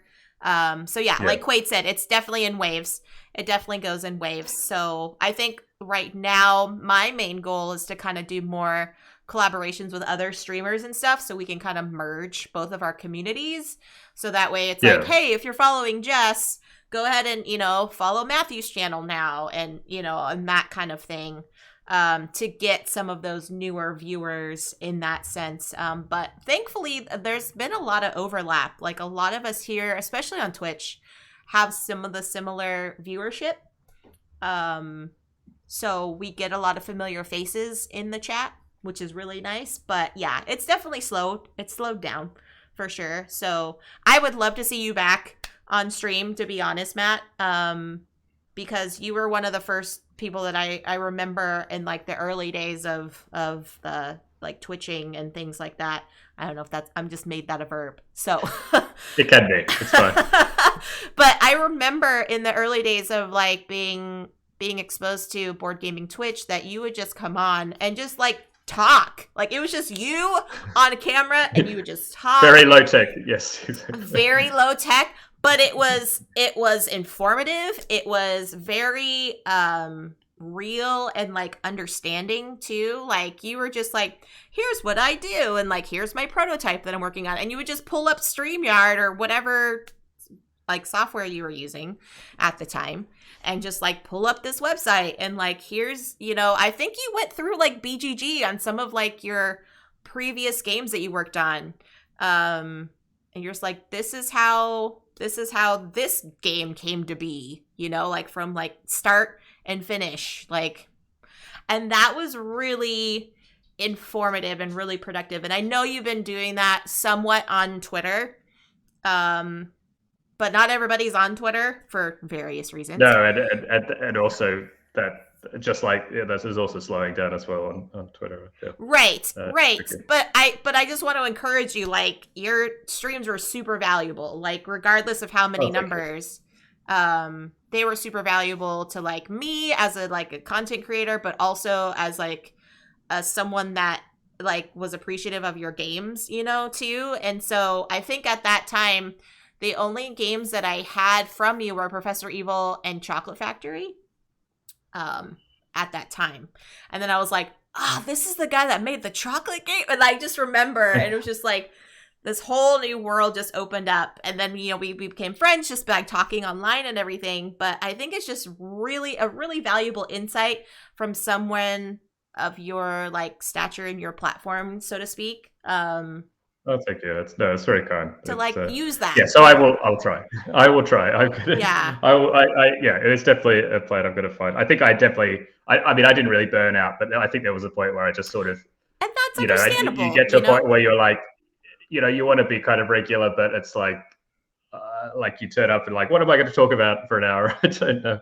Right. And that's understandable too. Like we are definitely, I feel it and I'm still doing it. Like there are some days. No, I think you're incredible. I mean, the kind of really, and being such a positive kind of inclusive kind of community and yeah, as you said, bringing people in and collaboration, like I think that speaks for itself, kind of like your regulars, like, do speak for you. So, I mean, it's really an achievement a testament to your achievement. Thanks. And to have kept going, through all of it, is really something. Thank you. I appreciate that. Quaid says, so what you're saying, Jess, is we need another global catastrophe to build up board gaming Twitch. I'm in. What do we have planned? I don't know. Let's talk about it on the internet. Let's talk about it on the internet. The greatest place to talk about things is on the internet.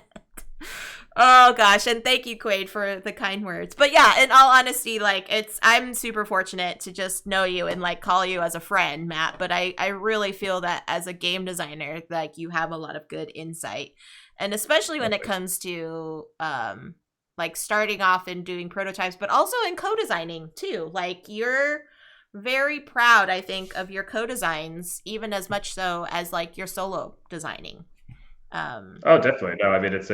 I mean, well, that's part of the fun of it, and you just find smarter people than yourself and ride on their coattails. So it's worked quite well. Well, I don't know, Mr. PhD. Well, but also PhDs are like. I mean, that's where I probably learned about research. Collaboration. Yeah. You know, people get. You know, it's a lab full of people who. You know, you can't. There's no way you can finish well, at least in science, you can't finish a PhD by yourself. It's not possible. You know, you need the support of many people. So right. No, I'm really appreciative of that. Are you ever going to make a science game? Well, I have actually. I made a game about the synchrotron in the UK. It's called Diamond the Game. Oh. The facility is called Diamond. And it's where you learn a little bit about the kind of science they do at the synchrotron. It was aimed at secondary school students and actually just not learn, but like kind of experience a little bit of like what it is to be a scientist, you know, okay. For things to fail and for things, you know, how do you deal with that? And so we released it in the end, it's a print and play you can get for free on the website. So if you just Google Diamond the Game, it's also in BGG. We've got the link there. And we did get physical copies into schools in the UK, which I think is maybe currently ongoing. Some of them have it, some of them don't. The pandemic kind of screwed that up a little bit. So yeah, no, I've done that, and I hope I will keep dabbling in that kind of, you know, education, science, games sort of crossover kind of field. Yeah. Okay, let's see. I see. This one? Oh, it's really hard to find in. Yeah, I've typed in Diamond the Game on BGG. Yeah, I'll find it actually. Hold on. And you just pop it in our StreamYard chat, and then I'll put it in the chat here. I can do that. Or although, is it under your name? If I looked at you for under designer, it will be. That I mean, in fact, that's where I'm now looking as well. It should be. It won't have a cover. No, why is it not? It's weird. Oh, here we go. Yep, found it. 69 games under your belt, sir. I'll just put it in the private chat so you can see it. Okay, cool. Oh, thank you, Elle, for the sub. I appreciate that. Or for the biddies, actually. Thank you so much. Appreciate that. Okay, let's see. Here we go. There we are. Diamond Game, and it's a print and play. Oh, does that mean I have? I mean, it's a bit. Oh, it's a bit more of a. It's a little bit more than like postmark print plays. I mean, it was never. I mean, it was not really ever designed to be a print play necessarily. Our idea was to make physical copies of it. But you know, it's not terrible. It's not crazy, but like we haven't made. I don't know if there's like a low ink version. Maybe there is a low ink version. Okay. Actually. Is that you and the other co-designers in that picture? Yeah. Yes, I guess there is images there probably. Yes, exactly. So that on the left, that's Dr. Claire Murray and Dr. Mark Basham. So they're both scientists actually at the facility. That's awesome. And actually, Mark kind of originally just had the idea for a game, and Claire knew me already, and she's quite into games generally, and just invited me to kind of be part of the team. I've actually done experiments at the facility as well, so I knew it already. So it worked out really well. But especially Claire, I think, did amazing work in trying to think about. We've published a few papers actually about the game, and they're open access, so people can read kind of our results in terms of we try and measure the impact when students, what they think about science before they play the game and after they play the game. We kind of wrote up our kind of method of making the game and kind of all the different things that go into that, not just in terms of the mechanics, but also like accessibility. What do you have to do in terms of like, even like the low vision? What do we did for, so font size and colors? That's really cool. what about representation in the game? How do we visualize players or people?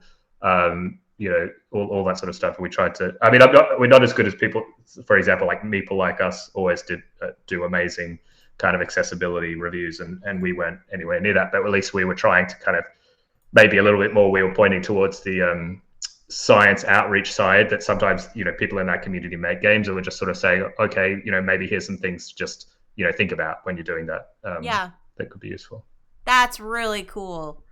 That's amazing. And to have it like be like in schools too, like that's gonna work wonders, like for learning purposes too, they've got lesson plans, I think, as well for using the game like in the classroom and how to play as a class and things like that. So but it was definitely an eye-opening experience. There's a lot like beyond making the game that goes into kind of making it effective and useful. So, that's really neat. That's awesome. Timey says Professor Evil in the Citadel of Time was the last Dunstan game you played. Really, Timey? You haven't played Next Station London or My Shelfie? They're all trash. I peaked early, obviously. So rest of my life is downhill. Like mathematicians, most mathematicians do their best stuff, early 20s, and then it's all over. Wait, you're not that old, Matt. No, I'm not that old, but honestly, like, I mean, my birthday's next Monday, and I'm like thinking, like, dreading it, like, oh God, how old am I now? Happy birthday for thank next you, Monday. Thank you. That's a nice, without any dread, hopefully, counteract the dread. I mean, you dread when you wake up in the morning and you're just like, ow, now this hurts. So. Oh, Timey played it 2 days ago. Got it. Okay. Oh, okay. Well, that's wow. That is 2 more references to Professor Evil than I've heard in the last 5 years, probably. So yeah. I played them all and I love all his designs. Yeah. Agreed. I mean, we always kid whenever you're on my channel, Matt, but myself and Joe, Phantom Meeple, and Abby the Baker Meeple, we're always like, every time we see one of your titles on a game, we're like, dang it, take my money. Just take my money. Like, here we go. Oh, thank you. So yeah. This has been amazing. But honestly though, when we meet, whenever that day comes, Professor Evil is going to happen, and I'm going to need to get some of those Christmas check cookies that you spoke about. That is true. Yes. Or something with marzipan in it. But you're quite close. You could try. I mean, I wonder if they do have in some of the like Nebraska, Texas, ex-Czech communities whether they got because they got some of the food. I don't know whether they might have some of the Christmas cookies there. Okay. Or I might just need to just find a recipe. Bless you. I might just need to find a recipe. We can share a recipe. That is also possible. Yeah. They're not if you're okay, because particularly. I don't know. Your lovely wife has her family recipe, so sometimes. Oh no! I don't think. And she herself, I think, has experimented with like has looked at other recipes and yeah. I know, for example, she quite likes using like non-white flour, like sort of wholemeal flours and things like that.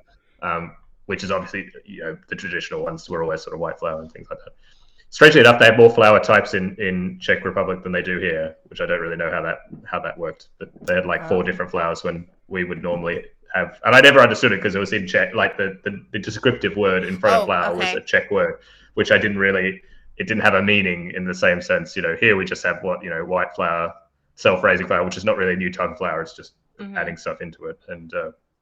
But you can get these kind of wholemeal things. But anyway, you don't have like whole wheat or anything like that, like multi-grain flour or anything like that. Well, that's what I say when I say like whole grain or multi. Yeah, I mean kind of like we do have those, but they're not necessarily that widespread. And probably even when I was a kid, I don't think there were that many. Like it was very much. But I guess like most things, it's becoming a bit more. More diverse in terms of what's available. But you all do have. Okay, gosh, this is gonna sound so cliche, but you have. Is it Vegemite or is it Marmite? So Marmite is in the UK, Vegemite is in Australia. Yes, but they're essentially, as far as I know, they're very similar. It's what vitamin. Like yeast extract, effectively. Right. Is what it technically is. Right, and you spread it on toast? I think it's toast? disgusting, personally. Yes, people put a. They also make scones with it. They make like kind of Oh, cheesy scones with Vegemite in it as well. okay. Because I guess Vegemite and cheese kind of go kind of well. Like they're both kind of salty kind of thing. Okay. Um, it's actually very salty itself. Okay. So you only want to have a don't let anyone fool. I think some people try and fool people into like slabbing it on toast, like I mean, like you might do with peanut butter, right? You don't ever Yeah. feel like, oh, I'm just going to put so much peanut butter on my toast. But Right. Vegemite, you want to scrape rather than anything else. Oh, see, I totally like was under the impression like you just spread it like you would spread peanut butter. Okay, you don't do that. You want okay. like I think of it like a hot mustard. You don't want too much okay. on, otherwise it's gonna that kind of level, I would say. Oh, and get back to making mustard too, Matt. Oh. I know. Well, that's also things. a thing of like all of these things. Now I'm like making you feel bad. No, I don't feel it's just still a little bit in transition, but once I'm at the end of that, right. Jess told me to get back on stream to start making mustard. I should just do it all at the same time. I could just stream me making mustard, and then I'll just tick everything off at the same time.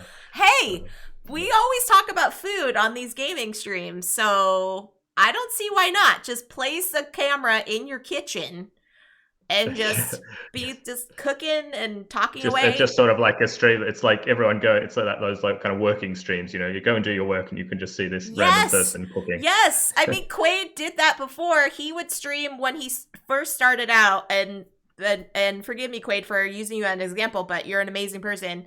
He would stream making dinner.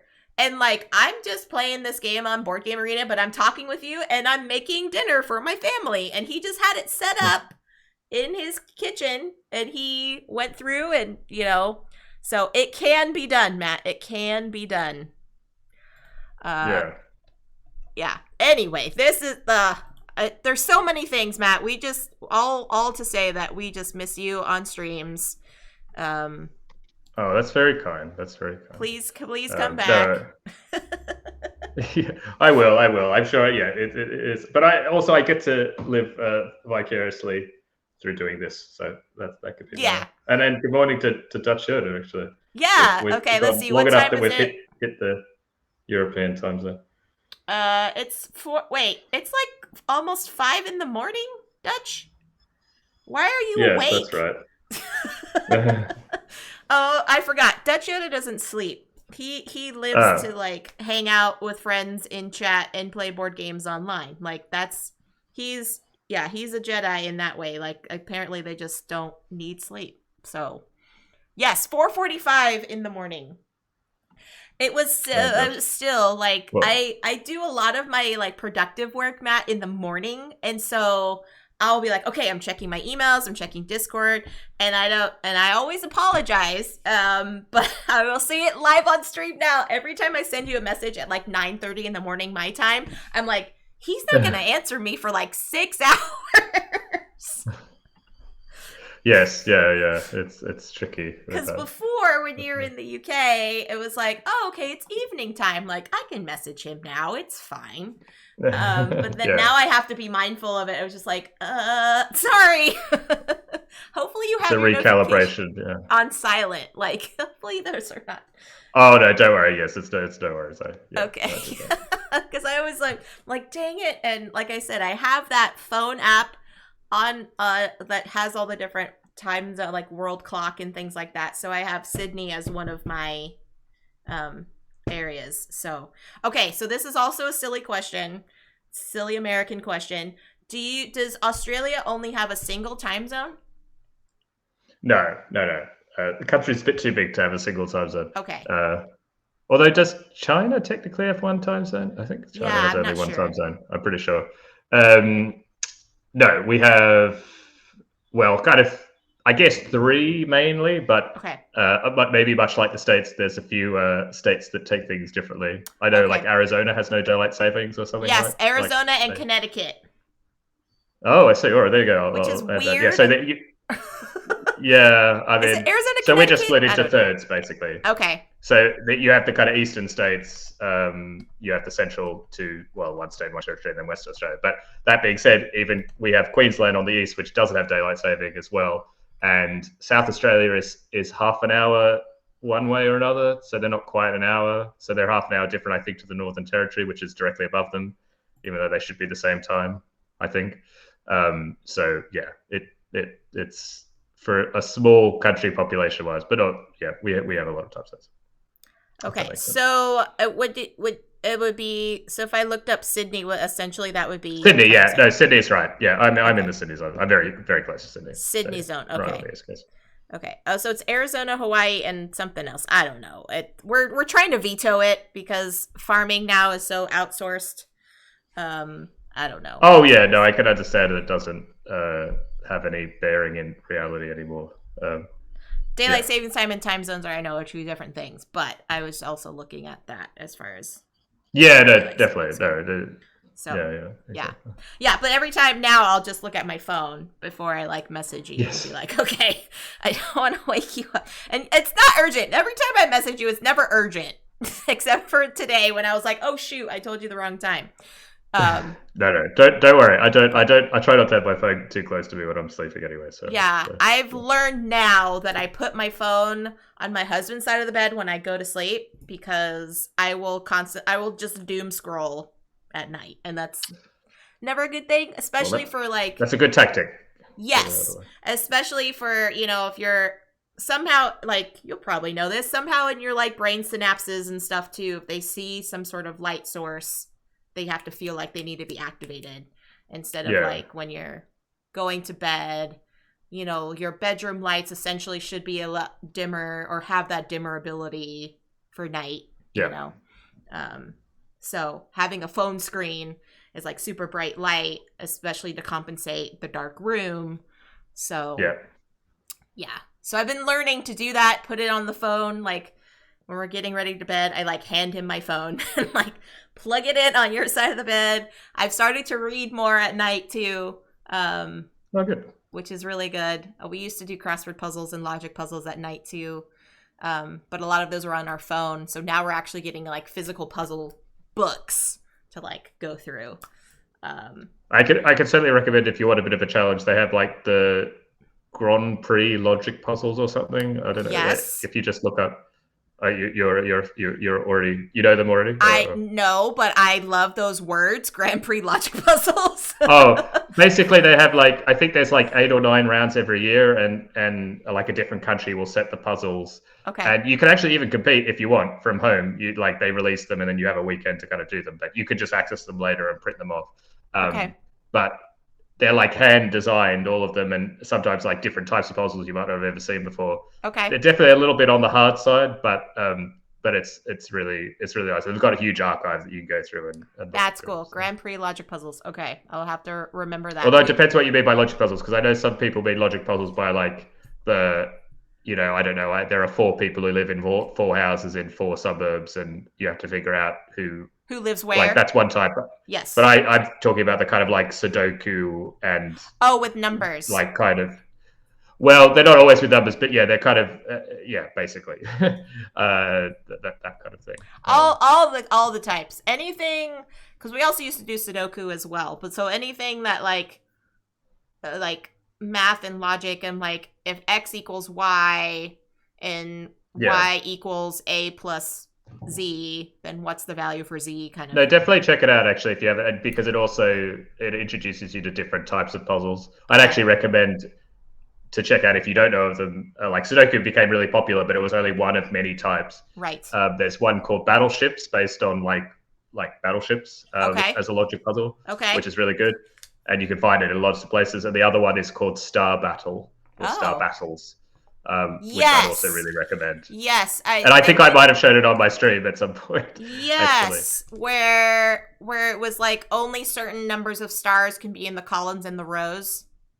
Yeah, it's like every row and column, usually it's 2 stars. So every row and column has 2 stars, and it's broken up into regions, but they're not regular regions like Sudoku. So it is actually very similar to Sudoku. Right. But also stars can't be adjacent. That's the only other rule. And then you have to kind of figure out where the stars are. Yes, I remember. I think you talked about it in Ross's Discord. Yes, I might have. Yeah, I think I've talked about it a few. But there's lots of them to discover, and sometimes you kind of come across something that particularly tickles your brain in a particular way. So that's always fun. We also like doing Ken. the math. Yeah. So I ones. mean, yeah, exactly. They're just. It's sort of funny how certain types sort of break out, and sometimes they get into like newspapers and they sort of become a bit bigger and that sort of thing. But Yeah. but the great thing about the Grand Prix ones is that they're people who are not only like maybe design a specific Sudoku, but sometimes they'll actually like combine two different puzzle types together. For example, like they might have a Sudoku with like battleships in it or something. Oh, cool. And you have to like kind of combine the rules, That's which cool. is kind of really cool. Yeah, we there's a book series, a puzzle book series that we found on Amazon.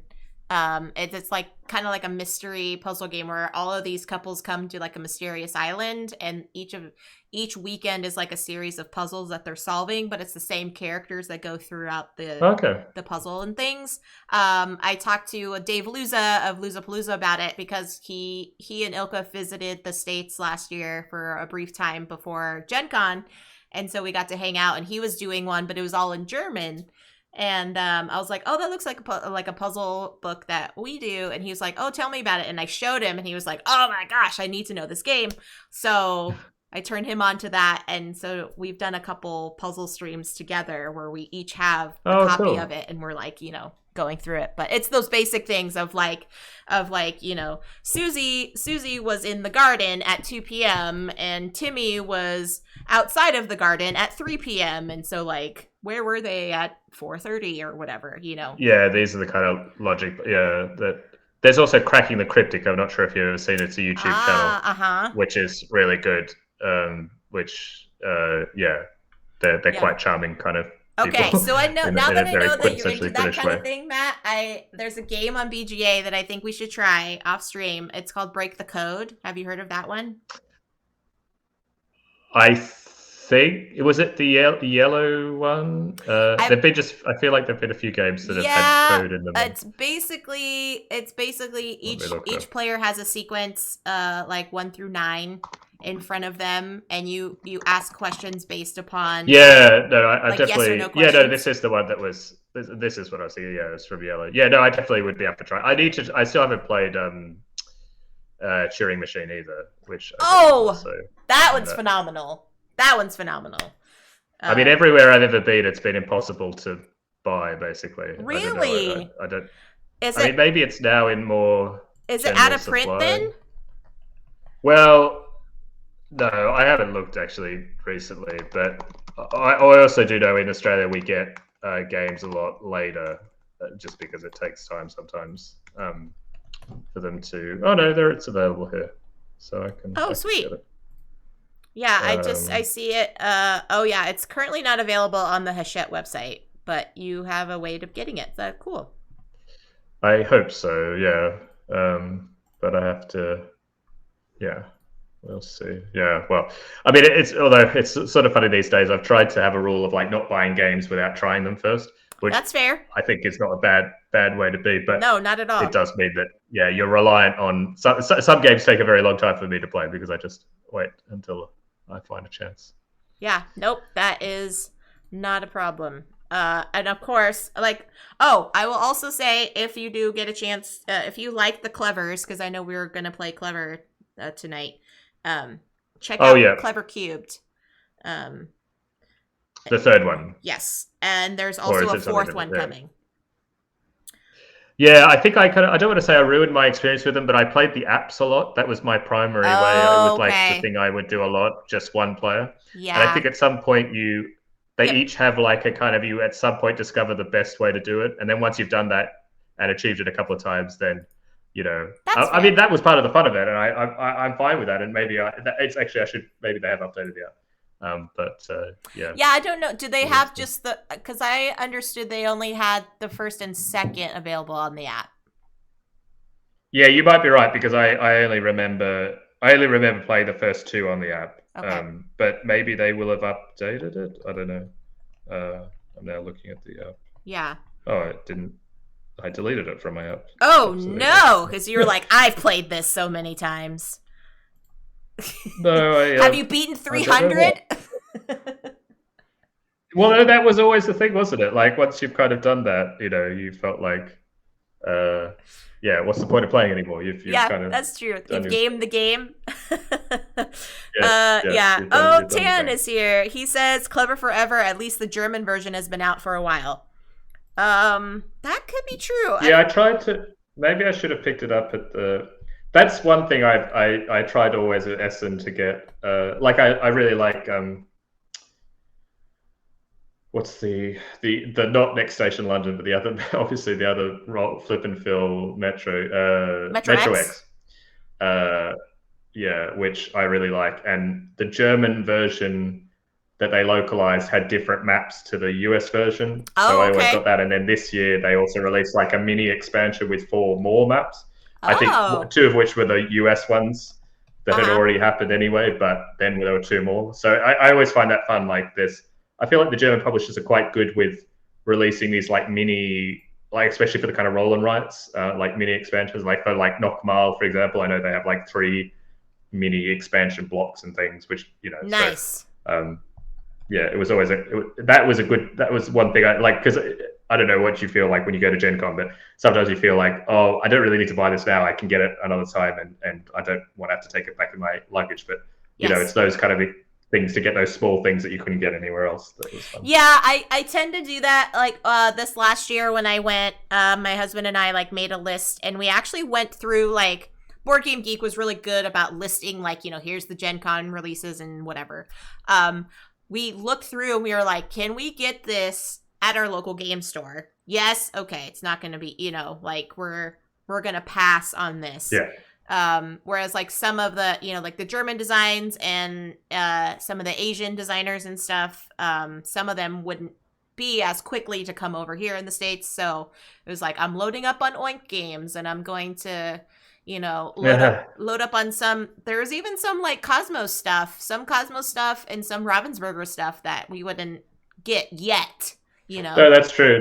Some of it doesn't, and some of it, I think they're both a bit better now because they have American branches. But yeah, it wasn't always the case. Definitely. Yeah, and so and I just remember us like chatting about it and being like, well, have you played this game? No, I don't have the latest Echoes yet, Matt, because it hasn't come out yet.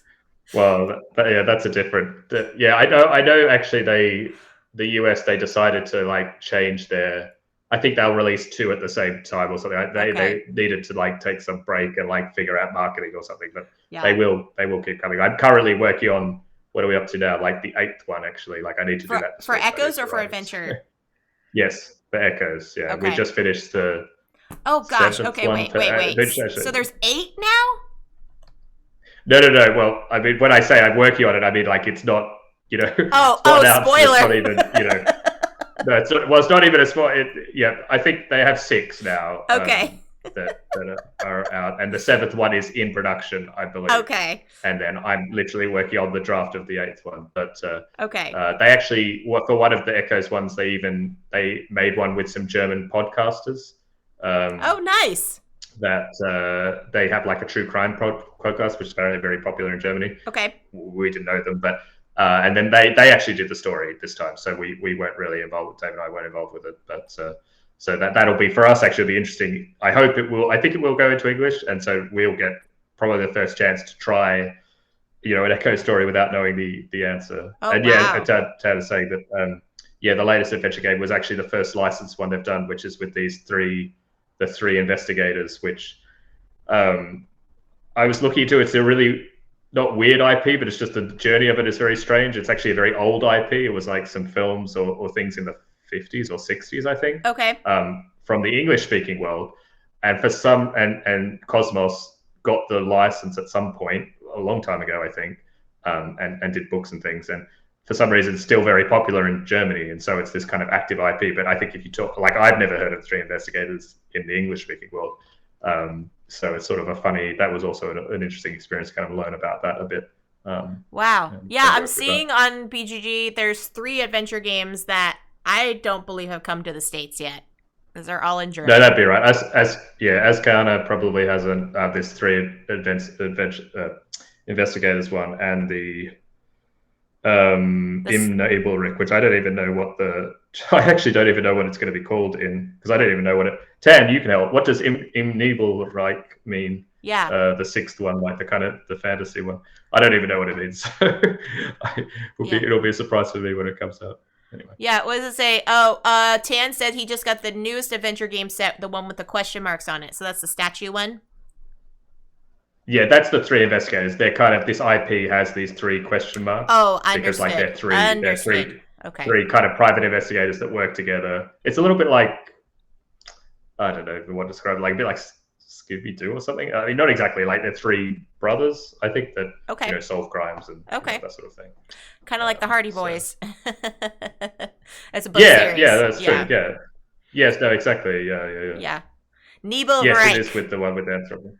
Yes. Well, that's what I'm saying. Like what? What does that translate to, Jeremy? Tell us the German, exactly. Tad.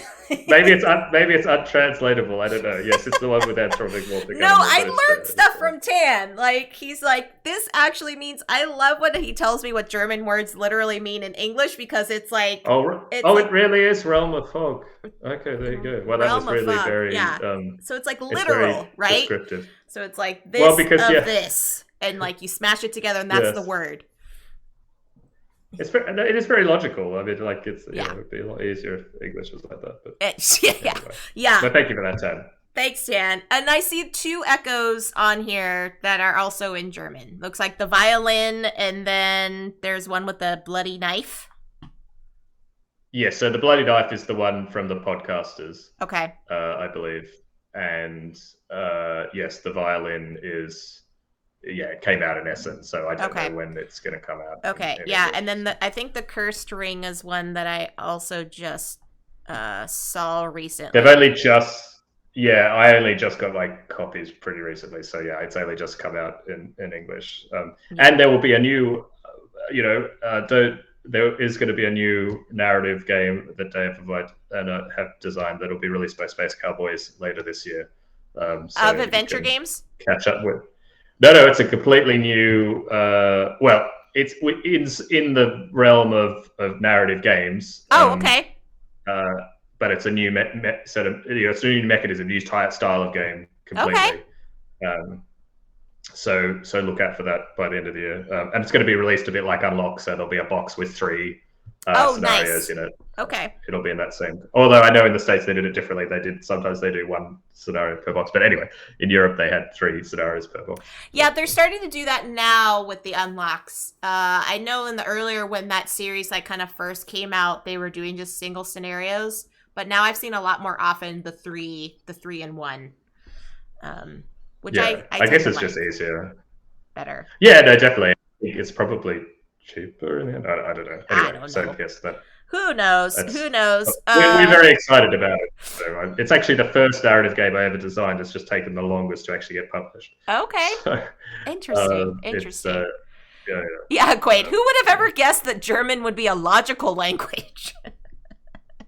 Tan says he still has to play the Ring, the violin, and the True Crime Echo. Yeah, you're ahead of me on those, Tan, because you have access.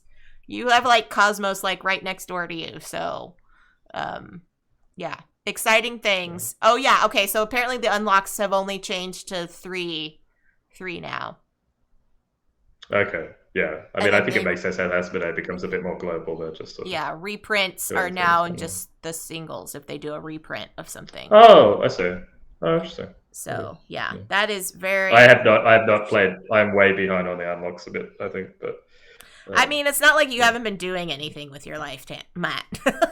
No, but I really should keep up with what's going on. But that's the way. Yeah. It goes. Well, if you ever need a game person to hey, let's play this on whatever, or this is coming out and you need someone to run it on stream and to highlight it, you've got Thank you. No, I will definitely. You've got people to be hey, let's play this game. I've got people for that.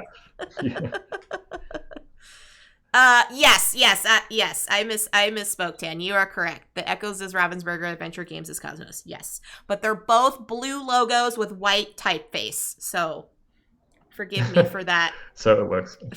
Forgive me for that. There. I love the Unlock series. I have most of them, but fallen behind. I completed them.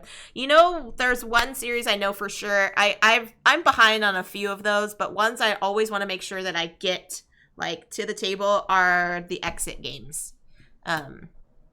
I believe there was one time that I was at the game store and I was like, I have played all of these except one, and I think there was probably like a dozen there. Oh wow. Inca and Marcus Brand are just like, I don't know how they do it, Matt. I don't know how they do it. But no, it's difficult. It's a lot of work that goes into them, definitely. It's amazing what they do. And I still have to get the other advent calendar because I finished the ice cave, I think that's called. Yeah, I've only done the first one as well. Yeah, but we quite enjoyed it. Yeah, the ice cave one. I'm looking over to the side because there's there's something to be for your completion because they tell you like here's you write down for completing things or whatever. Yeah. So it's not a spoiler, but I'm just like admiring my accomplishment here. Your hard work. Yeah. Yes, exactly. Yeah, I have it I was like, oh, I'm gonna put it on stream, but then I was like, no, I don't want to because then it's spoilery if people haven't played it. Yeah. Quaid got 3 of the Exit series in a thrift store. No, you did. Wow, like unopened. But then, yeah, exactly. They have to be unopened, right? Because they might not be like playable. They wouldn't be playable. Yeah. No worries. Being this perk of a sleepy tan, it's just I stumbled out of bed 5 a.m. Yes. See, you and Dutch are like starting your day. And speaking of which, I better let Matt go so he can continue his day. Yes, I might have to head off. Yeah. And do that work that I need to do. Yeah. But it's been a lot of fun. All the talk that we've done. Yes, it has always been fun. Always fun having you here. No, thank you very much for having me on and for teaching the game. It was nice, and I hope thanks for everyone watching our stream of consciousness or chat. Or not. So. Yes. I'm gonna send you all over to Ruel Gaviola, who is ironically playing my Shelfie right now. So another co-design by Matt. I'm everywhere. No. You are everywhere. Yeah, honestly, we always make that joke of like Matt's like crossing his name and like scribbling it on game boxes. No, he's not really. It's the easiest way to get out there. It's the easiest way. Why does this always say Matt Dunstan on here? Anyway, this has been fantastic, friends. Thank you so much for hanging out with us. So show Ruel all the love. If you're a subscriber to the channel, please feel free to use these wonderful emotes that Quaid actually designed for me. Pop those in the chat if you will. Otherwise, just use some regular emotes. And until next time, friends, stay safe, enjoy your board games, be kind to one another, and I'll catch you all on the next stream. Bye, everybody. Bye.